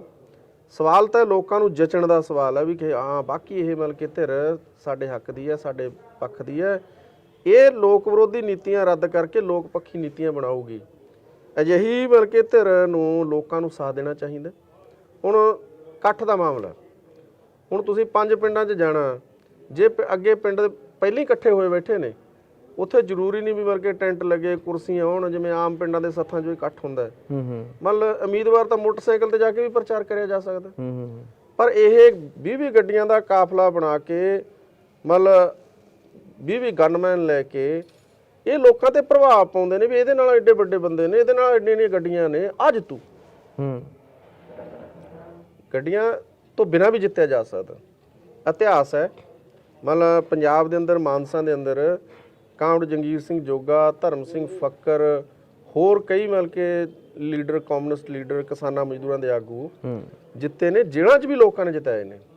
ਸਾਡੀ ਪਾਰਟੀ CPI ML ਇਸ ਵਾਰ, ਪਿਛਲੀ ਵਾਰ ਜਦੋਂ ਮਤਲਬ ਕਿ ਬਿਹਾਰ ਦੀਆਂ ਵਿਧਾਨ ਸਭਾ ਦੀਆਂ ਚੋਣਾਂ ਹੋਈਆਂ ਨੇ, ਉਹਦੇ ਵਿੱਚ ਸਾਡੀ ਪਾਰਟੀ ਦੇ 12 MLA ਜਿੱਤੇ ਨੇ। ਬਿਲਕੁਲ ਮਜ਼ਦੂਰ ਜਮਾਤ ਦੀ ਪਾਰਟੀ ਹੈ। ਮਜ਼ਦੂਰਾਂ ਨੇ ਆਪਦੇ ਕੋਲ ਪੈਸਾ ਖਰਚ ਕੀਤਾ। ਅੱਜ ਡਟ ਕੇ ਬਿਹਾਰ ਦੀ ਵਿਧਾਨ ਸਭਾ ਦੇ ਵਿੱਚ ਜੇ ਕੋਈ ਲੜ ਰਹੀ ਹੈ ਲੋਕਾਂ ਦੀ ਲੜਾਈ, ਉੱਥੇ CPI ML ਲਿਬਰੇਸ਼ਨ ਲੜ ਰਹੀ ਹੈ। ਪਹਿਲੀ ਵਾਰ ਆ ਬਿਹਾਰ ਵਿਧਾਨ ਸਭਾ ਦੇ ਵਿੱਚ ਸੜਕਾਂ ਤੇ ਤਾਂ ਲਾਠੀਚਾਰਜ ਹੋਇਆ ਹੀ ਹੋਇਆ। ਬਿਹਾਰ ਵਿਧਾਨ ਸਭਾ ਦੇ ਅੰਦਰ ਸਾਡੇ MLA ਤੇ ਲਾਠੀਚਾਰਜ ਹੋਇਆ, ਜੇ ਲੜਨ ਵਾਲੇ ਲੋਕ ਹੋਣ ਲੋਕਾਂ ਦੇ ਹੱਕ ਦੇ ਵਿੱਚ। ਹੁਣ ਇੱਥੇ ਜਿੱਤੇ ਨੇ, ਵਿਰੋਧੀ ਧਿਰ ਦੇ ਵੀ ਜਿੱਤੇ ਨੇ ਕੈਪਟਨ ਦੇ ਨਾਲ। ਪੰਜਾਬ ਦੇ ਵਿੱਚ ਵਿਰੋਧੀ ਧਿਰ ਨੇ ਕੀ ਕੀਤਾ? ਕੱਖ ਨਹੀਂ ਕੀਤਾ। ਨਾ ਸੜਕਾਂ ਤੇ ਲੜਾਈ ਲੜੀ ਹੈ, ਨਾ ਅੰਦਰ ਲੜਾਈ ਲੜੀ ਹੈ। ਇਸ ਲਈ ਲੋਕ ਕੋਈ ਘਾਟ ਨਹੀਂ ਛੱਡਦੇ। ਪੈਸੇ ਦੀ ਕੋਈ ਲੋੜ ਨਹੀਂ। ਜੇ ਮਤਲਬ ਕਿ ਇਲੈਕਸ਼ਨਾਂ ਲੜਨੀ ਹੋਣ, ਲੋਕਾਂ ਦੀ ਇਲੈਕਸ਼ਨ ਲੜਨੀ ਹੋਵੇ, ਅਸੀਂ ਲੜਦੇ ਹਾਂ। ਹਾਲਾਂਕਿ ਸਾਨੂੰ ਵੋਟ ਜਿੰਨੀ ਮਰਜ਼ੀ ਪੈਂਦੀ ਹੈ, ਉਹ ਲੋਕਾਂ ਦੇ, ਲੋਕ ਪਛਤਾਉਂਦੇ ਵੀ ਨੇ ਜਦੋਂ ਲੋਕ ਸਾਨੂੰ ਵੋਟ ਨਹੀਂ ਪਾਉਂਦੇ ਇਲੈਕਸ਼ਨ ਦੇ ਵਿੱਚ, ਵੱਡੀਆਂ ਪਾਰਟੀਆਂ ਨੂੰ ਪਾ ਦਿੰਦੇ। ਸਵਾਲ ਇਹ ਵੀ ਹੁੰਦਾ ਹੈ, ਲੜਦੇ ਕਿਸਾਨ ਮਜ਼ਦੂਰ ਲੋਕ ਨੇ, ਲੜਦੇ ਤੁਸੀਂ ਆਗੂ ਹੋ। ਜਦੋਂ ਕੋਈ ਘਟਨਾ ਵਾਪਰਦੀ ਹੈ, ਚਾਹੇ ਉਹ ਥਾਣੇ ਦੇ ਵਿੱਚ ਕਿਸੇ ਦਲਿਤਾਂ ਦਾ ਮੁੰਡਾ ਮਰਦਾ ਹੈ, ਚਾਹੇ ਉਹ ਮੌਜੋ ਕਲਾਂ ਦੀ ਘਟਨਾ ਕਿਉਂ ਨਾ ਹੋਵੇ, ਚਾਹੇ ਫਰੀਦਕੋਟ ਵਾਲਾ ਮਸਲਾ ਜਿਹੜਾ ਤੁਸੀਂ ਹੁਣ ਲੜ ਰਹੇ ਹੋ, ਕਿੰਨੇ ਹੀ ਮਸਲੇ ਨੇ, ਇਹ ਲੀਡਰ ਉੱਥੇ ਜਮ੍ਹਾਂ ਨਹੀਂ ਆਉਂਦੇ ਹੈਗੇ। ਫਿਰ ਵੋਟ ਬੈਂਕ ਕਾਰਨ ਕੀ ਹੈ? ਕੀ ਤੁਸੀਂ ਉਹਨਾਂ ਲੋਕਾਂ ਤੱਕ ਆਪਣੀ ਪਰਿਭਾਸ਼ਾ ਲਿਜਾ ਨਹੀਂ ਪਾਉਂਦੇ, ਜਾਂ ਕੀ ਕਾਰਨ ਨੇ ਵੀ ਅਜੇ ਤੱਕ ਉਹ ਵੋਟ ਬੈਂਕ ਤੁਹਾਡੇ ਵੱਲ ਨਹੀਂ ਆ ਸਕਿਆ? ਦੇਖੋ, ਲੋਕ ਤਾਂ ਸਾਨੂੰ ਵੋਟ ਪਾਉਣਾ ਚਾਹੁੰਦੇ ਨੇ, ਪਰ ਜਿਹੜੇ ਪਿੰਡਾਂ ਦੇ ਚੌਧਰੀ ਨੇ, ਧਨਾੜ ਨੇ, ਸੱਤਾ ਤੇ ਬੈਠੇ ਹਾਕਮ ਨੇ, ਇਹ ਨਹੀਂ ਪਾਉਣਾ ਦੇਣਾ ਚਾਹੁੰਦੇ। ਕਿਉਂਕਿ ਉਹਨਾਂ ਨੂੰ ਡਰ ਹੈ ਕਿ ਜੇ ਇਹ ਲੋਕ ਇਹਨਾਂ ਨੂੰ ਵੋਟਾਂ ਪਾ ਕੇ ਇਹਨਾਂ ਨੂੰ ਅੱਗੇ ਲਿਆਏ ਤਾਂ ਸਾਡਾ ਜਿਹੜਾ ਜੁੱਲੀ ਬਿਸਤਰਾ ਪੰਜਾਬ ਦੇ ਵਿੱਚੋਂ, ਦੇਸ਼ ਦੇ ਵਿੱਚੋਂ, ਸੱਤਾ ਦੇ ਉੱਤੋਂ ਹਮੇਸ਼ਾ ਲਈ ਖਤਮ ਹੋ ਜਾਣਾ। ਮਤਲਬ ਤੁਸੀਂ, ਇਹ ਤਾਂ ਵੋਟਾਂ ਦਾ ਮਾਮਲਾ ਹੈ। ਮੈਂ ਤੁਹਾਨੂੰ ਇੱਕ ਛੋਟੀ ਜਿਹੀ ਉਦਾਹਰਨ ਦਿੰਦਾ। ਜਦੋਂ ਅਸੀਂ ਇਕੱਠ ਰੱਖਦੇ ਹਾਂ, ਮੰਨ ਲਓ ਜ਼ਿਲ੍ਹੇ ਪੱਧਰ ਦਾ ਇਕੱਠ ਰੱਖ ਲਿਆ ਵੀ DC ਦਫ਼ਤਰ ਤੇ ਇਕੱਠ ਆਪਾਂ ਧਰਨਾ ਦੇਣਾ, ਜਦੋਂ ਅਸੀਂ ਤਿਆਰੀ ਕਰਾ ਦਿੰਦੇ ਹਾਂ ਵੀ ਮਜ਼ਦੂਰਾਂ ਨੂੰ ਇੰਨੇ ਦਿਨ, ਇੰਨੀ ਤਰੀਕ ਨੂੰ ਆਪਾਂ DC ਦਫ਼ਤਰ ਚੱਲਣਾ, ਸਾਧਨ ਕਰਾ ਕੇ ਆਪਾਂ ਚੱਲਣਾ ਪਿੰਡਾਂ ਦੇ ਵਿੱਚੋਂ, ਤਾਂ ਇਹ ਪੰਚਾਇਤਾਂ ਕਿਵੇਂ ਚਾਲਾਂ ਕਰਕੇ ਰੋਕਦੇ ਕਿਵੇਂ ਨੇ?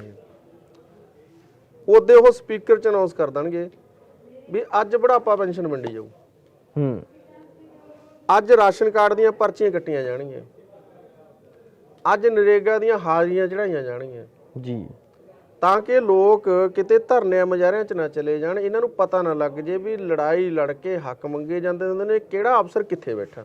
ਹੂੰ, ਉਹ ਆਪਦੀਆਂ ਦੇਲੀਆਂ ਤੇ ਬਹਾ ਕੇ ਰੱਖਦੇ ਨੇ, ਕਿਉਂਕਿ ਮਜ਼ਦੂਰ ਜਮਾਤ ਦੀ ਚੇਤਨਾ ਘੱਟ ਹੈ, ਮਜ਼ਦੂਰ ਜਮਾਤ ਭੱਜ ਲੈਂਦੀ ਹੈ ਉਧਰ ਨੂੰ। ਜੀ, ਤੇ ਜਦੋਂ 4 ਵੱਜ ਜਾਂਦੇ ਨੇ ਵੀ ਜਦੋਂ ਹੁਣ ਧਰਨੇ ਆ ਵੀ ਖਤਮ ਹੋਣ ਵਾਲਾ ਤੇ ਇਹ ਵੀ ਆਪਦੇ ਹੁਣ ਘਰਾਂ ਨੂੰ ਵਗ ਜਾਣ, ਉਦੋਂ ਬਾਅਦ ਆਖਣਗੇ ਤਾਂ ਇੰਸਪੈਕਟਰ ਨਹੀਂ ਆਇਆ ਜੀ, ਅੱਜ ਪੈਨਸ਼ਨ ਵਾਲਾ ਨਹੀਂ ਆਇਆ ਜੀ।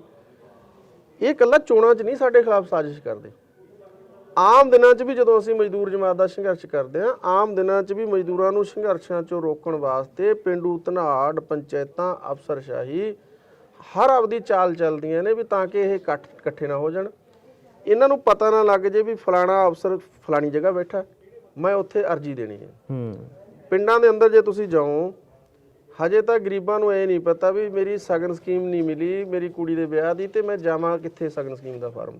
ਜੀ, ਬੁਢਾਪਾ ਪੈਨਸ਼ਨ ਲਵਾਉਣ ਵਾਸਤੇ ਮੈਂ ਕਿਹੜੇ ਅਫਸਰ ਨੂੰ ਮਿਲ ਕੇ ਪੈਨਸ਼ਨ ਲਾਉਂਦਾ। ਹੂੰ, ਜੇ ਰਾਸ਼ਨ ਕਾਰਡ ਦਾ ਨਾਂ ਕੱਟਿਆ ਗਿਆ ਤਾਂ ਮੈਂ ਕਿਹੜੇ ਦਫ਼ਤਰ 'ਚ ਜਾਵਾਂ ਜਿੱਥੇ ਮੇਰੇ ਰਾਸ਼ਨ ਕਾਰਡ ਦੇ ਵਿੱਚ ਨਾਂ ਚੜ ਜੂਗਾ।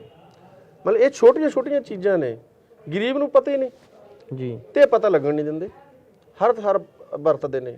ਜਦੋਂ ਵੋਟਾਂ ਦਾ ਮਾਮਲਾ ਆ ਜਾਂਦਾ, ਵੋਟ ਜੇ ਪਾਉਣ ਵੀ ਚਾਹਣ, ਮਤਲਬ ਉਹ ਪਹਿਲਾਂ ਪ੍ਰਚਾਰ ਕਰ ਦਿੰਦੇ ਨੇ ਵੀ ਇਹ ਕਿਹੜਾ ਜਿੱਤਦੇ ਨੇ, ਹੂੰ, ਤੁਸੀਂ ਵੋਟ ਖਰਾਬ ਕਿਉਂ ਕਰਦੇ ਹੋ। ਇਹ ਤਾਂ ਜੇ ਇਹਨਾਂ ਨੂੰ ਵੋਟ ਪਾ ਦੀ ਤਾਂ ਤੁਹਾਡੀ ਵੋਟ ਖਰਾਬ ਹੋ ਜੂ, ਤੁਸੀਂ ਵੋਟ ਪਾਓ ਜਿੱਤਣ ਵਾਲੇ ਨੂੰ, ਜਿਹੜੀ ਮਿਲ ਕੇ ਵੋਟ ਖਰਾਬ ਨਾ ਹੋਵੇ। ਹੂੰ, ਪਰ ਗਰੀਬ ਬੰਦੇ ਨੂੰ, ਆਮ ਬੰਦੇ ਨੂੰ ਪਤਾ ਤਾਂ ਉਦੋਂ ਲੱਗਦਾ ਵੀ ਮੇਰੀ ਵੋਟ ਖਰਾਬ ਹੋਈ ਹੈ ਜਾਂ ਨਹੀਂ ਹੋਈ, ਜਦੋਂ ਭੀੜ ਪਈ ਤੋਂ ਨਾ ਕੋਈ ਐਮਐਲਏ ਖੜੇ ਨਾ ਸਰਪੰਚ ਖੜੇ, ਤਾਂ ਉਦੋਂ ਭੀੜ ਪਈ ਤੋਂ ਫਿਰ ਲਾਲ ਝੰਡਾ ਖੜਦਾ। ਹੂੰ, ਉਦੋਂ ਅਹਿਸਾਸ ਹੁੰਦਾ ਵੀ ਹਾਂ ਵੋਟ ਮੇਰੀ ਮਿਲ ਕੇ ਜੇ ਇੱਧਰ ਪੈ ਜਾਂਦੀ ਤਾਂ ਇੱਧਰ ਖਰਾਬ ਨਹੀਂ ਹੋਣੀ ਸੀ, ਜੇ ਖਰਾਬ ਹੋਈ ਹੈ ਤਾਂ ਉੱਧਰ ਹੋਈ ਹੈ। ਹੂੰ, ਹੁਣ ਤੁਸੀਂ ਦੇਖੋਗੇ ਪਿਛਲੇ 2017 'ਚ ਮਤਲਬ ਕਿੰਨੇ ਐਮਐਲਏ ਆਮ ਆਦਮੀ ਪਾਰਟੀ ਦੇ ਕਾਂਗਰਸ 'ਚ ਚਲੇ ਗਏ ਜੀ, ਹੈ ਨਾ। ਤਾਂ ਲੋਕਾਂ ਨੇ ਆਸ ਤਾਂ ਇਹ ਲਾਈ ਸੀ ਵੀ ਮੇਰੀ ਵੋਟ ਬਹੁਤ ਵਧੀਆ ਪੈ ਗਈ, ਹੂੰ, ਪਰ ਜਦੋਂ ਉਹ ਛੱਡ ਕੇ ਪਾਰਟੀ ਉਹਨਾਂ ਦੀ ਆਸਾਂ ਤੋਂ ਉਮੀਦਾਂ ਤੋਂ ਬਾਅਦ ਮਿਲ ਕੇ ਚਲੇ ਗਏ ਵੀ ਯਾਰ ਕੱਖ ਗਈ। ਮਤਲਬ ਇਸ ਕਿਸਮ ਦੀਆਂ ਜਿਹੜੀਆਂ ਚਾਲਾਂ ਚੱਲਦੇ ਨੇ, ਉਹ ਚਾਲਾਂ ਦੇ ਵਿੱਚ ਮਜ਼ਦੂਰ ਜਮਾਤ ਆ ਜਾਂਦੀ ਹੈ। ਪਰ ਉਹ ਜਦੋਂ ਪਿੰਡਾਂ 'ਚ ਫਿਰਦੇ ਨੇ, ਉਹ 24 ਘੰਟੇ ਉਹਨਾਂ ਦੇ ਆਲੇ ਦੁਆਲੇ ਫਿਰਦੇ ਰਹਿੰਦੇ ਨੇ, ਉਹ ਆਪਦਾ ਪ੍ਰਚਾਰ ਕਰਦੇ ਨੇ ਵੀ ਇਹਨਾਂ ਵਾਂਗਰ ਕਿਉਂ ਜਾਂਦੇ ਹੋ, ਇਹ ਤਾਂ ਪਾੜਾ ਪਾ ਦੇਣਗੇ, ਇਹ ਤਾਂ ਇਸ ਕਿਸਮ ਦਾ ਮਾਮਲਾ ਕਰ ਦਿੰਦੇ ਨੇ। ਹਾਲਾਂਕਿ ਆ ਖੇਤੀ ਕਾਨੂੰਨਾਂ ਤੋਂ ਬਾਅਦ ਜਿਹੜਾ ਮੋਦੀ ਸਰਕਾਰ ਨੇ ਕਾਨੂੰਨ ਪਾਸ ਕੀਤੇ ਨੇ, ਅੱਗੇ ਸਾਡੇ ਖਿਲਾਫ ਪ੍ਰਚਾਰ ਹੁੰਦਾ ਸੀ ਵੀ ਇਹ ਤਾਂ ਜ਼ਮੀਨਾਂ ਖੋਹਣ ਵਾਲੇ ਨੇ। ਹੂੰ, ਜਦੋਂ 2009 ਦੇ ਵਿੱਚ ਅਸੀਂ ਪਲਾਟਾਂ ਦੀ ਲੜਾਈ ਲੜੀ ਹੈ, ਜ਼ਮੀਨਾਂ ਤੇ ਕਬਜ਼ੇ ਕੀਤੇ ਨੇ, ਪੰਚਾਇਤੀ ਜ਼ਮੀਨਾਂ ਤੇ, ਪਿੰਡਾਂ ਦੇ ਧਨਾਡਾਂ ਨੇ, ਕਲੱਬਾਂ ਨੇ ਧਰਨੇ ਲਾਏ ਸੜਕਾਂ ਤੇ ਬਾਦਲ ਸਰਕਾਰ ਵੇਲੇ, ਹੂੰ, ਵੀ ਜੇ ਅੱਜ ਇਹ ਪੰਚਾਇਤੀ ਜ਼ਮੀਨਾਂ ਤੇ ਪਲਾਟ ਮੰਗਦੇ ਨੇ ਤਾਂ ਕੱਲ ਨੂੰ ਇਹ ਸਾਡੀਆਂ ਜ਼ਮੀਨਾਂ ਖੋਹਣਗੇ। ਹੂੰ, ਪਰ ਜਦੋਂ ਮੋਦੀ ਸਰਕਾਰ ਨੇ ਨਵੇਂ ਖੇਤੀ ਕਾਨੂੰਨ ਬਣਾਤੇ, ਜਦੋਂ ਲੱਗਿਆ ਵੀ ਹੁਣ ਮਤਲਬ ਕਿ ਜ਼ਮੀਨ ਨਹੀਂ ਜਾਣੀ, ਚਾਹੇ ਬਾਦਲ ਦਾ ਝੰਡਾ ਚੱਕ ਲਓ, ਚਾਹੇ ਕੈਪਟਨ ਦਾ ਝੰਡਾ ਚੱਕ ਲਓ, ਚਾਹੇ ਮੋਦੀ ਦਾ ਝੰਡਾ ਚੱਕ ਲਓ, ਜ਼ਮੀਨ ਨੂੰ ਬਚਾਉਣ ਵਾਸਤੇ ਤਾਂ ਕਿਸਾਨ ਯੂਨੀਅਨ ਦਾ ਝੰਡਾ ਚੱਕਣਾ ਪਊ। ਹੂੰ, ਇਹ ਤਾਂ ਹੁਣ ਪਤਾ ਲੱਗਿਆ ਵੀ ਜ਼ਮੀਨ ਖੋਹਣ ਵਾਲਾ ਕੌਣ ਆ ਤੇ ਜ਼ਮੀਨ ਨੂੰ ਬਚਾਉਣ ਵਾਲਾ ਕੌਣ ਆ। ਹੂੰ, ਹਾਲਾਂਕਿ ਜੇ ਇਤਿਹਾਸ ਦੇਖ ਲੈਣ ਕਿਸਾਨ, ਤਾਂ ਜ਼ਮੀਨ ਨੂੰ ਬਚਾਉਣ ਵਾਲਾ ਲਾਲ ਝੰਡਾ, ਹੂੰ, ਜ਼ਮੀਨ ਨੂੰ ਦਬਾਉਣ ਵਾਲਾ ਲਾਲ ਝੰਡਾ। ਜੀ, ਜੀ, ਜੀ, ਆ ਮਾਲਵੇ ਏਰੀਏ ਦੇ ਵਿੱਚ ਸੈਂਕੜੇ ਪਿੰਡਾਂ ਦੇ ਵਿੱਚੋਂ ਸਰਦਾਰੀ ਜਿਹੜੀ ਤੋੜੀ ਹੈ 60 ਸਾਲ ਪਹਿਲਾਂ, ਇਹ ਲਾਲ ਝੰਡੇ ਨਹੀਂ ਤੋੜੀ ਹੈ। ਜੀ, ਜੀ, ਇਸ ਲਈ ਇਹਨਾਂ ਪ੍ਰਚਾਰਾਂ ਦੇ ਖਿਲਾਫ ਸਾਡਾ ਚੇਤਨਾ ਵੀ ਚੱਲ ਰਹੀ ਹੈ, ਸੰਘਰਸ਼ ਵੀ ਚੱਲ ਰਿਹਾ ਹੈ, ਕਿਉਂਕਿ ਜਿੰਨੇ ਕਿ ਸਾਡੇ ਕੋਲ ਸਾਧਨ ਨੇ, ਉਹਨੇ ਕਿ ਸਾਧਨਾਂ ਰਾਹੀਂ ਅਸੀਂ ਆਪਦੀ ਲੜਾਈ ਲੜ ਰਹੇ ਹਾਂ। ਹੁਣ 25 ਸਾਲ ਦੇ ਕਰੀਬ ਹੋ ਗਏ, ਅਸੀਂ ਕੋਈ ਪਾਰਟੀ ਨਹੀਂ ਬਦਲੀ, ਅਸੀਂ ਕੋਈ ਛਾਲ ਨਹੀਂ ਮਾਰੀ, ਅਸੀਂ ਕੋਈ ਲਾਲਚ 'ਚ ਨਹੀਂ ਕਿਤੇ ਖੜੇ, ਮਤਲਬ ਵੀ ਫਲਾਣੀ ਪਾਰਟੀ 'ਚ ਵਗ ਦੋ ਐਮਐਲਏ ਬਣ ਜਾਗੇ, ਹੂੰ, ਹੂੰ, ਫਲਾਣੀ ਪਾਰਟੀ 'ਚ ਵਗ ਜਾਓ, ਮਤਲਬ ਕਿ ਇੱਧਰੋਂ ਆਪਾਂ ਮਤਲਬ ਕਿ ਟਿਕਟ ਮਿਲ ਜੂ, ਇੱਧਰੋਂ ਆਪਾਂ ਮਤਲਬ ਕਿ ਕੁਰਸੀ ਮਿਲ ਜੂਗੀ। ਮਤਲਬ ਮਜ਼ਦੂਰ ਜਮਾਤ ਦੀ ਲੜਾਈ ਲੜ ਰਹੇ ਹਾਂ, ਜਿੰਨੀ ਮਿਹਨਤ ਕਰ ਰਹੇ ਹਾਂ ਉਹਦਾ ਸਾਥ ਵੀ ਮਜ਼ਦੂਰ ਦਿੰਦੇ ਨੇ, ਜੀ, ਜੀ, ਤੇ ਜਿੰਨੀ ਮਿਹਨਤ ਕਰ ਰਹੇ ਹਾਂ ਉਹਨਾਂ ਮਤਲਬ ਕਿ ਲੋਕ ਚੇਤਨ ਵੀ ਹੋ ਰਹੇ ਨੇ, ਬੇਸ਼ੱਕ ਥੋੜੇ ਹੋ ਰਹੇ ਨੇ। ਬਰਨਾਲਾ ਵਿਧਾਨ ਸਭਾ ਹਲਕਾ ਤੋਂ ਹਰ ਵਾਰੀ ਸੀਪੀਆਈ ਐਮਐਲ ਵੱਲੋਂ ਭਗਵੰਤ ਸਿੰਘ ਸਮਾਂ ਹੋਈ ਆਉਂਦੇ ਨੇ, ਇਸ ਵਾਰ ਤੁਸੀਂ ਹੀ ਆ ਰਹੇ ਹੋ ਜਾਂ ਤੁਹਾਡਾ ਖੁਦ ਦਾ ਇਰਾਦਾ ਹੈਗਾ ਵੀ ਯਾਰ ਅਸੀਂ ਉਹ ਸੀਟ ਜਿੱਤਣੀ ਹੈ? ਦੇਖੋ, ਉਮੀਦਵਾਰ ਇਹ ਵਾਰ ਤਾਂ ਪਾਰਟੀ ਤੈਅ ਕਰਦੀ ਹੈ, ਹੂੰ, ਕਿਉਂਕਿ ਵਿਅਕਤੀ ਨਹੀਂ, ਕਿਉਂਕਿ ਇਹ ਬਾਦਲਾਂ ਕਾਂਗਰਸ ਦੀ ਪਾਰਟੀ ਨਹੀਂ ਹੈਗੀ ਵੀ ਜੇ ਮੈਂ ਪਾਰਟੀ 'ਚ ਲੀਡਰ ਹਾਂ ਹੂੰ, ਤਾਂ ਮੈਂ ਕਹੂੰਗਾ ਮੈਂ ਫਲਾਣੀ ਜਗ੍ਹਾ ਤੋਂ ਲੜੂੰਗਾ। ਜੀ, ਪਾਰਟੀ ਦੀ ਕਮੇਟੀ ਤੈਅ ਕਰਦੀ ਹੈ, ਸਾਡੇ ਵਰਕਰ ਤੈਅ ਕਰਦੇ ਨੇ ਕਿਹੜਾ ਲੀਡਰ ਕਿੱਥੇ ਮੇਰਾ ਕਹਿਣ ਦਾ ਭਾਵ ਹੈ ਗੇਮ ਤੁਹਾਡੇ ਪਾਲੇ 'ਚ ਹੈ। ਭਗਵੰਤ ਸਿੰਘ ਸਮਾਓ ਤੇ ਉੱਥੇ ਲਾ ਲਓ CPI ਵੱਲੋਂ ਕਾਮਰੇਡ ਹਰਦੇਵ ਸਿੰਘ ਅਰਸੀ, ਇਹਨਾਂ ਦੇ ਇਰਦ ਗਿਰਦ ਆਲੇ ਦੁਆਲੇ ਕਿਸੇ ਵੀ ਪਰਸਨ ਨੂੰ ਸੀਟ ਮਿਲੇ। ਸੰਯੁਕਤ ਸਮਾਜ ਮੋਰਚਾ ਜਿਹੜਾ ਬਣਿਆ ਕਿਸਾਨ ਜਥੇਬੰਦੀਆਂ ਦਾ ਜੀ, ਇਹ ਆਉਣ ਵਾਲੇ ਦਿਨਾਂ ਦੇ ਵਿੱਚ ਕੀ ਕਰਵਟ ਲੈਂਦਾ? ਹਜੇ ਤਾਂ ਫਾਰਮ 'ਚ ਆਇਆ, ਐਲਾਨ ਹੋਇਆ। ਇਹ ਆਪਦੀਆਂ ਗੱਲਾਂ ਤੇ ਕਾਇਮ ਰਹਿੰਦਾ ਤਾਂ ਬਹੁਤ ਚੰਗੀ ਗੱਲ ਹੋਊਗੀ, ਨਤੀਜੇ ਚੰਗੇ ਨਿਕਲਣਗੇ। ਪਰ ਜੇ ਸੰਯੁਕਤ ਸਮਾਜ ਮੋਰਚਾ ਆਪਦੀਆਂ ਗੱਲਾਂ ਤੇ ਕਾਇਮ ਨਹੀਂ ਰਹਿੰਦਾ ਤਾਂ ਹੋ ਸਕਦਾ ਨਤੀਜੇ ਨਾ ਨਿਕਲਣ। ਪਰ ਲੋਕ ਆਸ ਰੱਖਦੇ ਨੇ ਕਿ ਅਕਾਲੀਆਂ ਕਾਂਗਰਸੀਆਂ ਨੂੰ ਸੱਤਾ ਤੋਂ ਦੂਰ ਭੇਜਿਆ ਜਾਵੇ। ਆਮ ਆਦਮੀ ਪਾਰਟੀ ਦਾ ਵੀ ਲੋਕਾਂ ਨੇ ਦੇਖ ਲਿਆ ਚਿਹਰਾ। ਗੱਲ ਤਾਂ ਇਹ ਵੀ ਚੱਲਦੀ ਵੀ ਆਮ ਆਦਮੀ ਪਾਰਟੀ ਨਾਲ ਅਜੇ ਵੀ ਗੱਠਜੋੜ ਹੋ ਸਕਦਾ।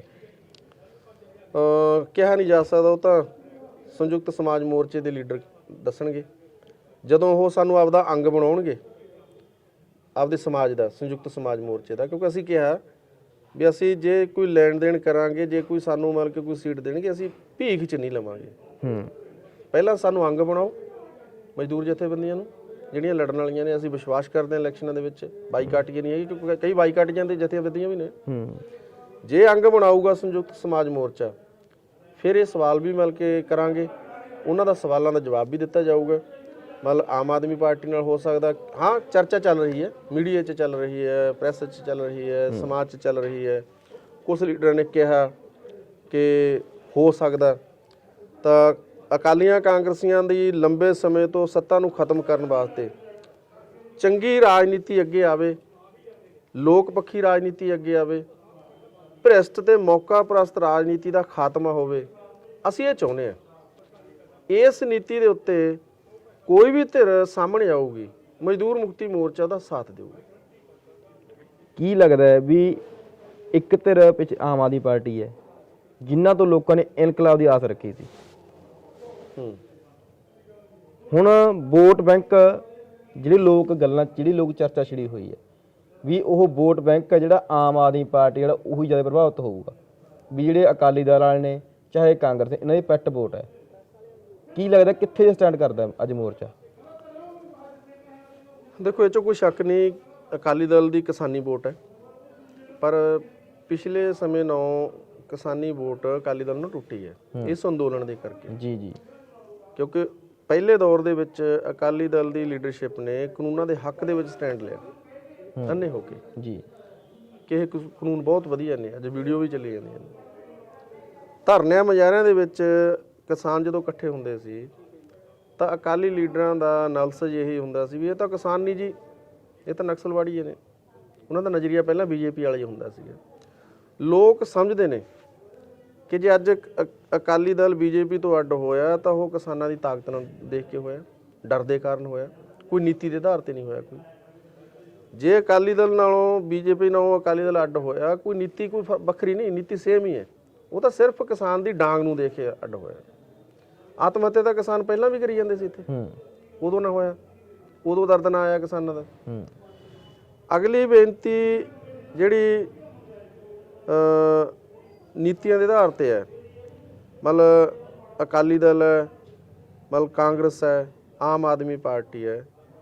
ਆਮ ਆਦਮੀ ਪਾਰਟੀ ਠੀਕ ਹੈ, ਨਵੀਂ ਹੈ, ਪਰ ਆਮ ਆਦਮੀ ਪਾਰਟੀ ਦੀ ਜਿਹੜੀ ਨੀਤੀ, ਕੋਈ ਨੀਤੀ ਨਹੀਂ ਹੈ, ਕੋਈ ਅਸੂਲ ਨਹੀਂ ਉਹਨਾਂ ਦਾ।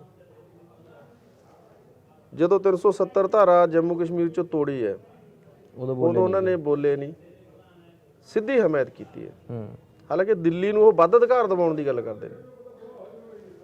NRCC ਦੇ ਮਾਮਲੇ ਦੇ ਉੱਤੇ ਜਦੋਂ ਨਾਗਰਿਕਤਾ ਸਵਾਲ ਤੇ ਕਾਨੂੰਨ ਲੈ ਕੇ ਆਈ ਹੈ ਸਰਕਾਰ, ਜਦੋਂ ਇਹ ਕਿਹਾ ਗਿਆ ਸੀਗਾ ਕਿ ਜੇ ਬਾਹਰੋਂ ਕੋਈ ਲੋਕ ਆਉਣਗੇ, ਮੁਸਲਮਾਨਾਂ 'ਚੋਂ, ਸਿੱਖਾਂ 'ਚੋਂ, ਈਸਾਈਆਂ 'ਚੋਂ, ਕਿਸੇ ਵੀ ਧਰਮ 'ਚੋਂ ਆਉਣਗੇ, ਮਤਲਬ ਉਹਨਾਂ ਨੂੰ ਅਸੀਂ ਨਾਗਰਿਕਤਾ ਦੇਣ ਵਾਸਤੇ ਕਾਨੂੰਨ ਲੈ ਕੇ ਆ ਰਹੇ ਹਾਂ। ਜੀ, ਤਾਂ ਪੂਰੇ ਦੇਸ਼ ਦੇ ਵਿੱਚ ਜਦੋਂ ਇਹ ਨਫ਼ਰਤ ਫੈਲਾਤੀ ਸੀ ਕਿ ਮੁਸਲਮਾਨਾਂ ਨੂੰ ਇੱਥੇ ਰਹਿਣ ਦਾ ਕੋਈ ਹੱਕ ਨਹੀਂ, ਇਸ ਮੁੱਦੇ ਦੇ ਉੱਤੇ ਵੀ ਆਮ ਆਦਮੀ ਪਾਰਟੀ ਦੀ ਕੋਈ ਪੋਜੀਸ਼ਨ ਨਹੀਂ।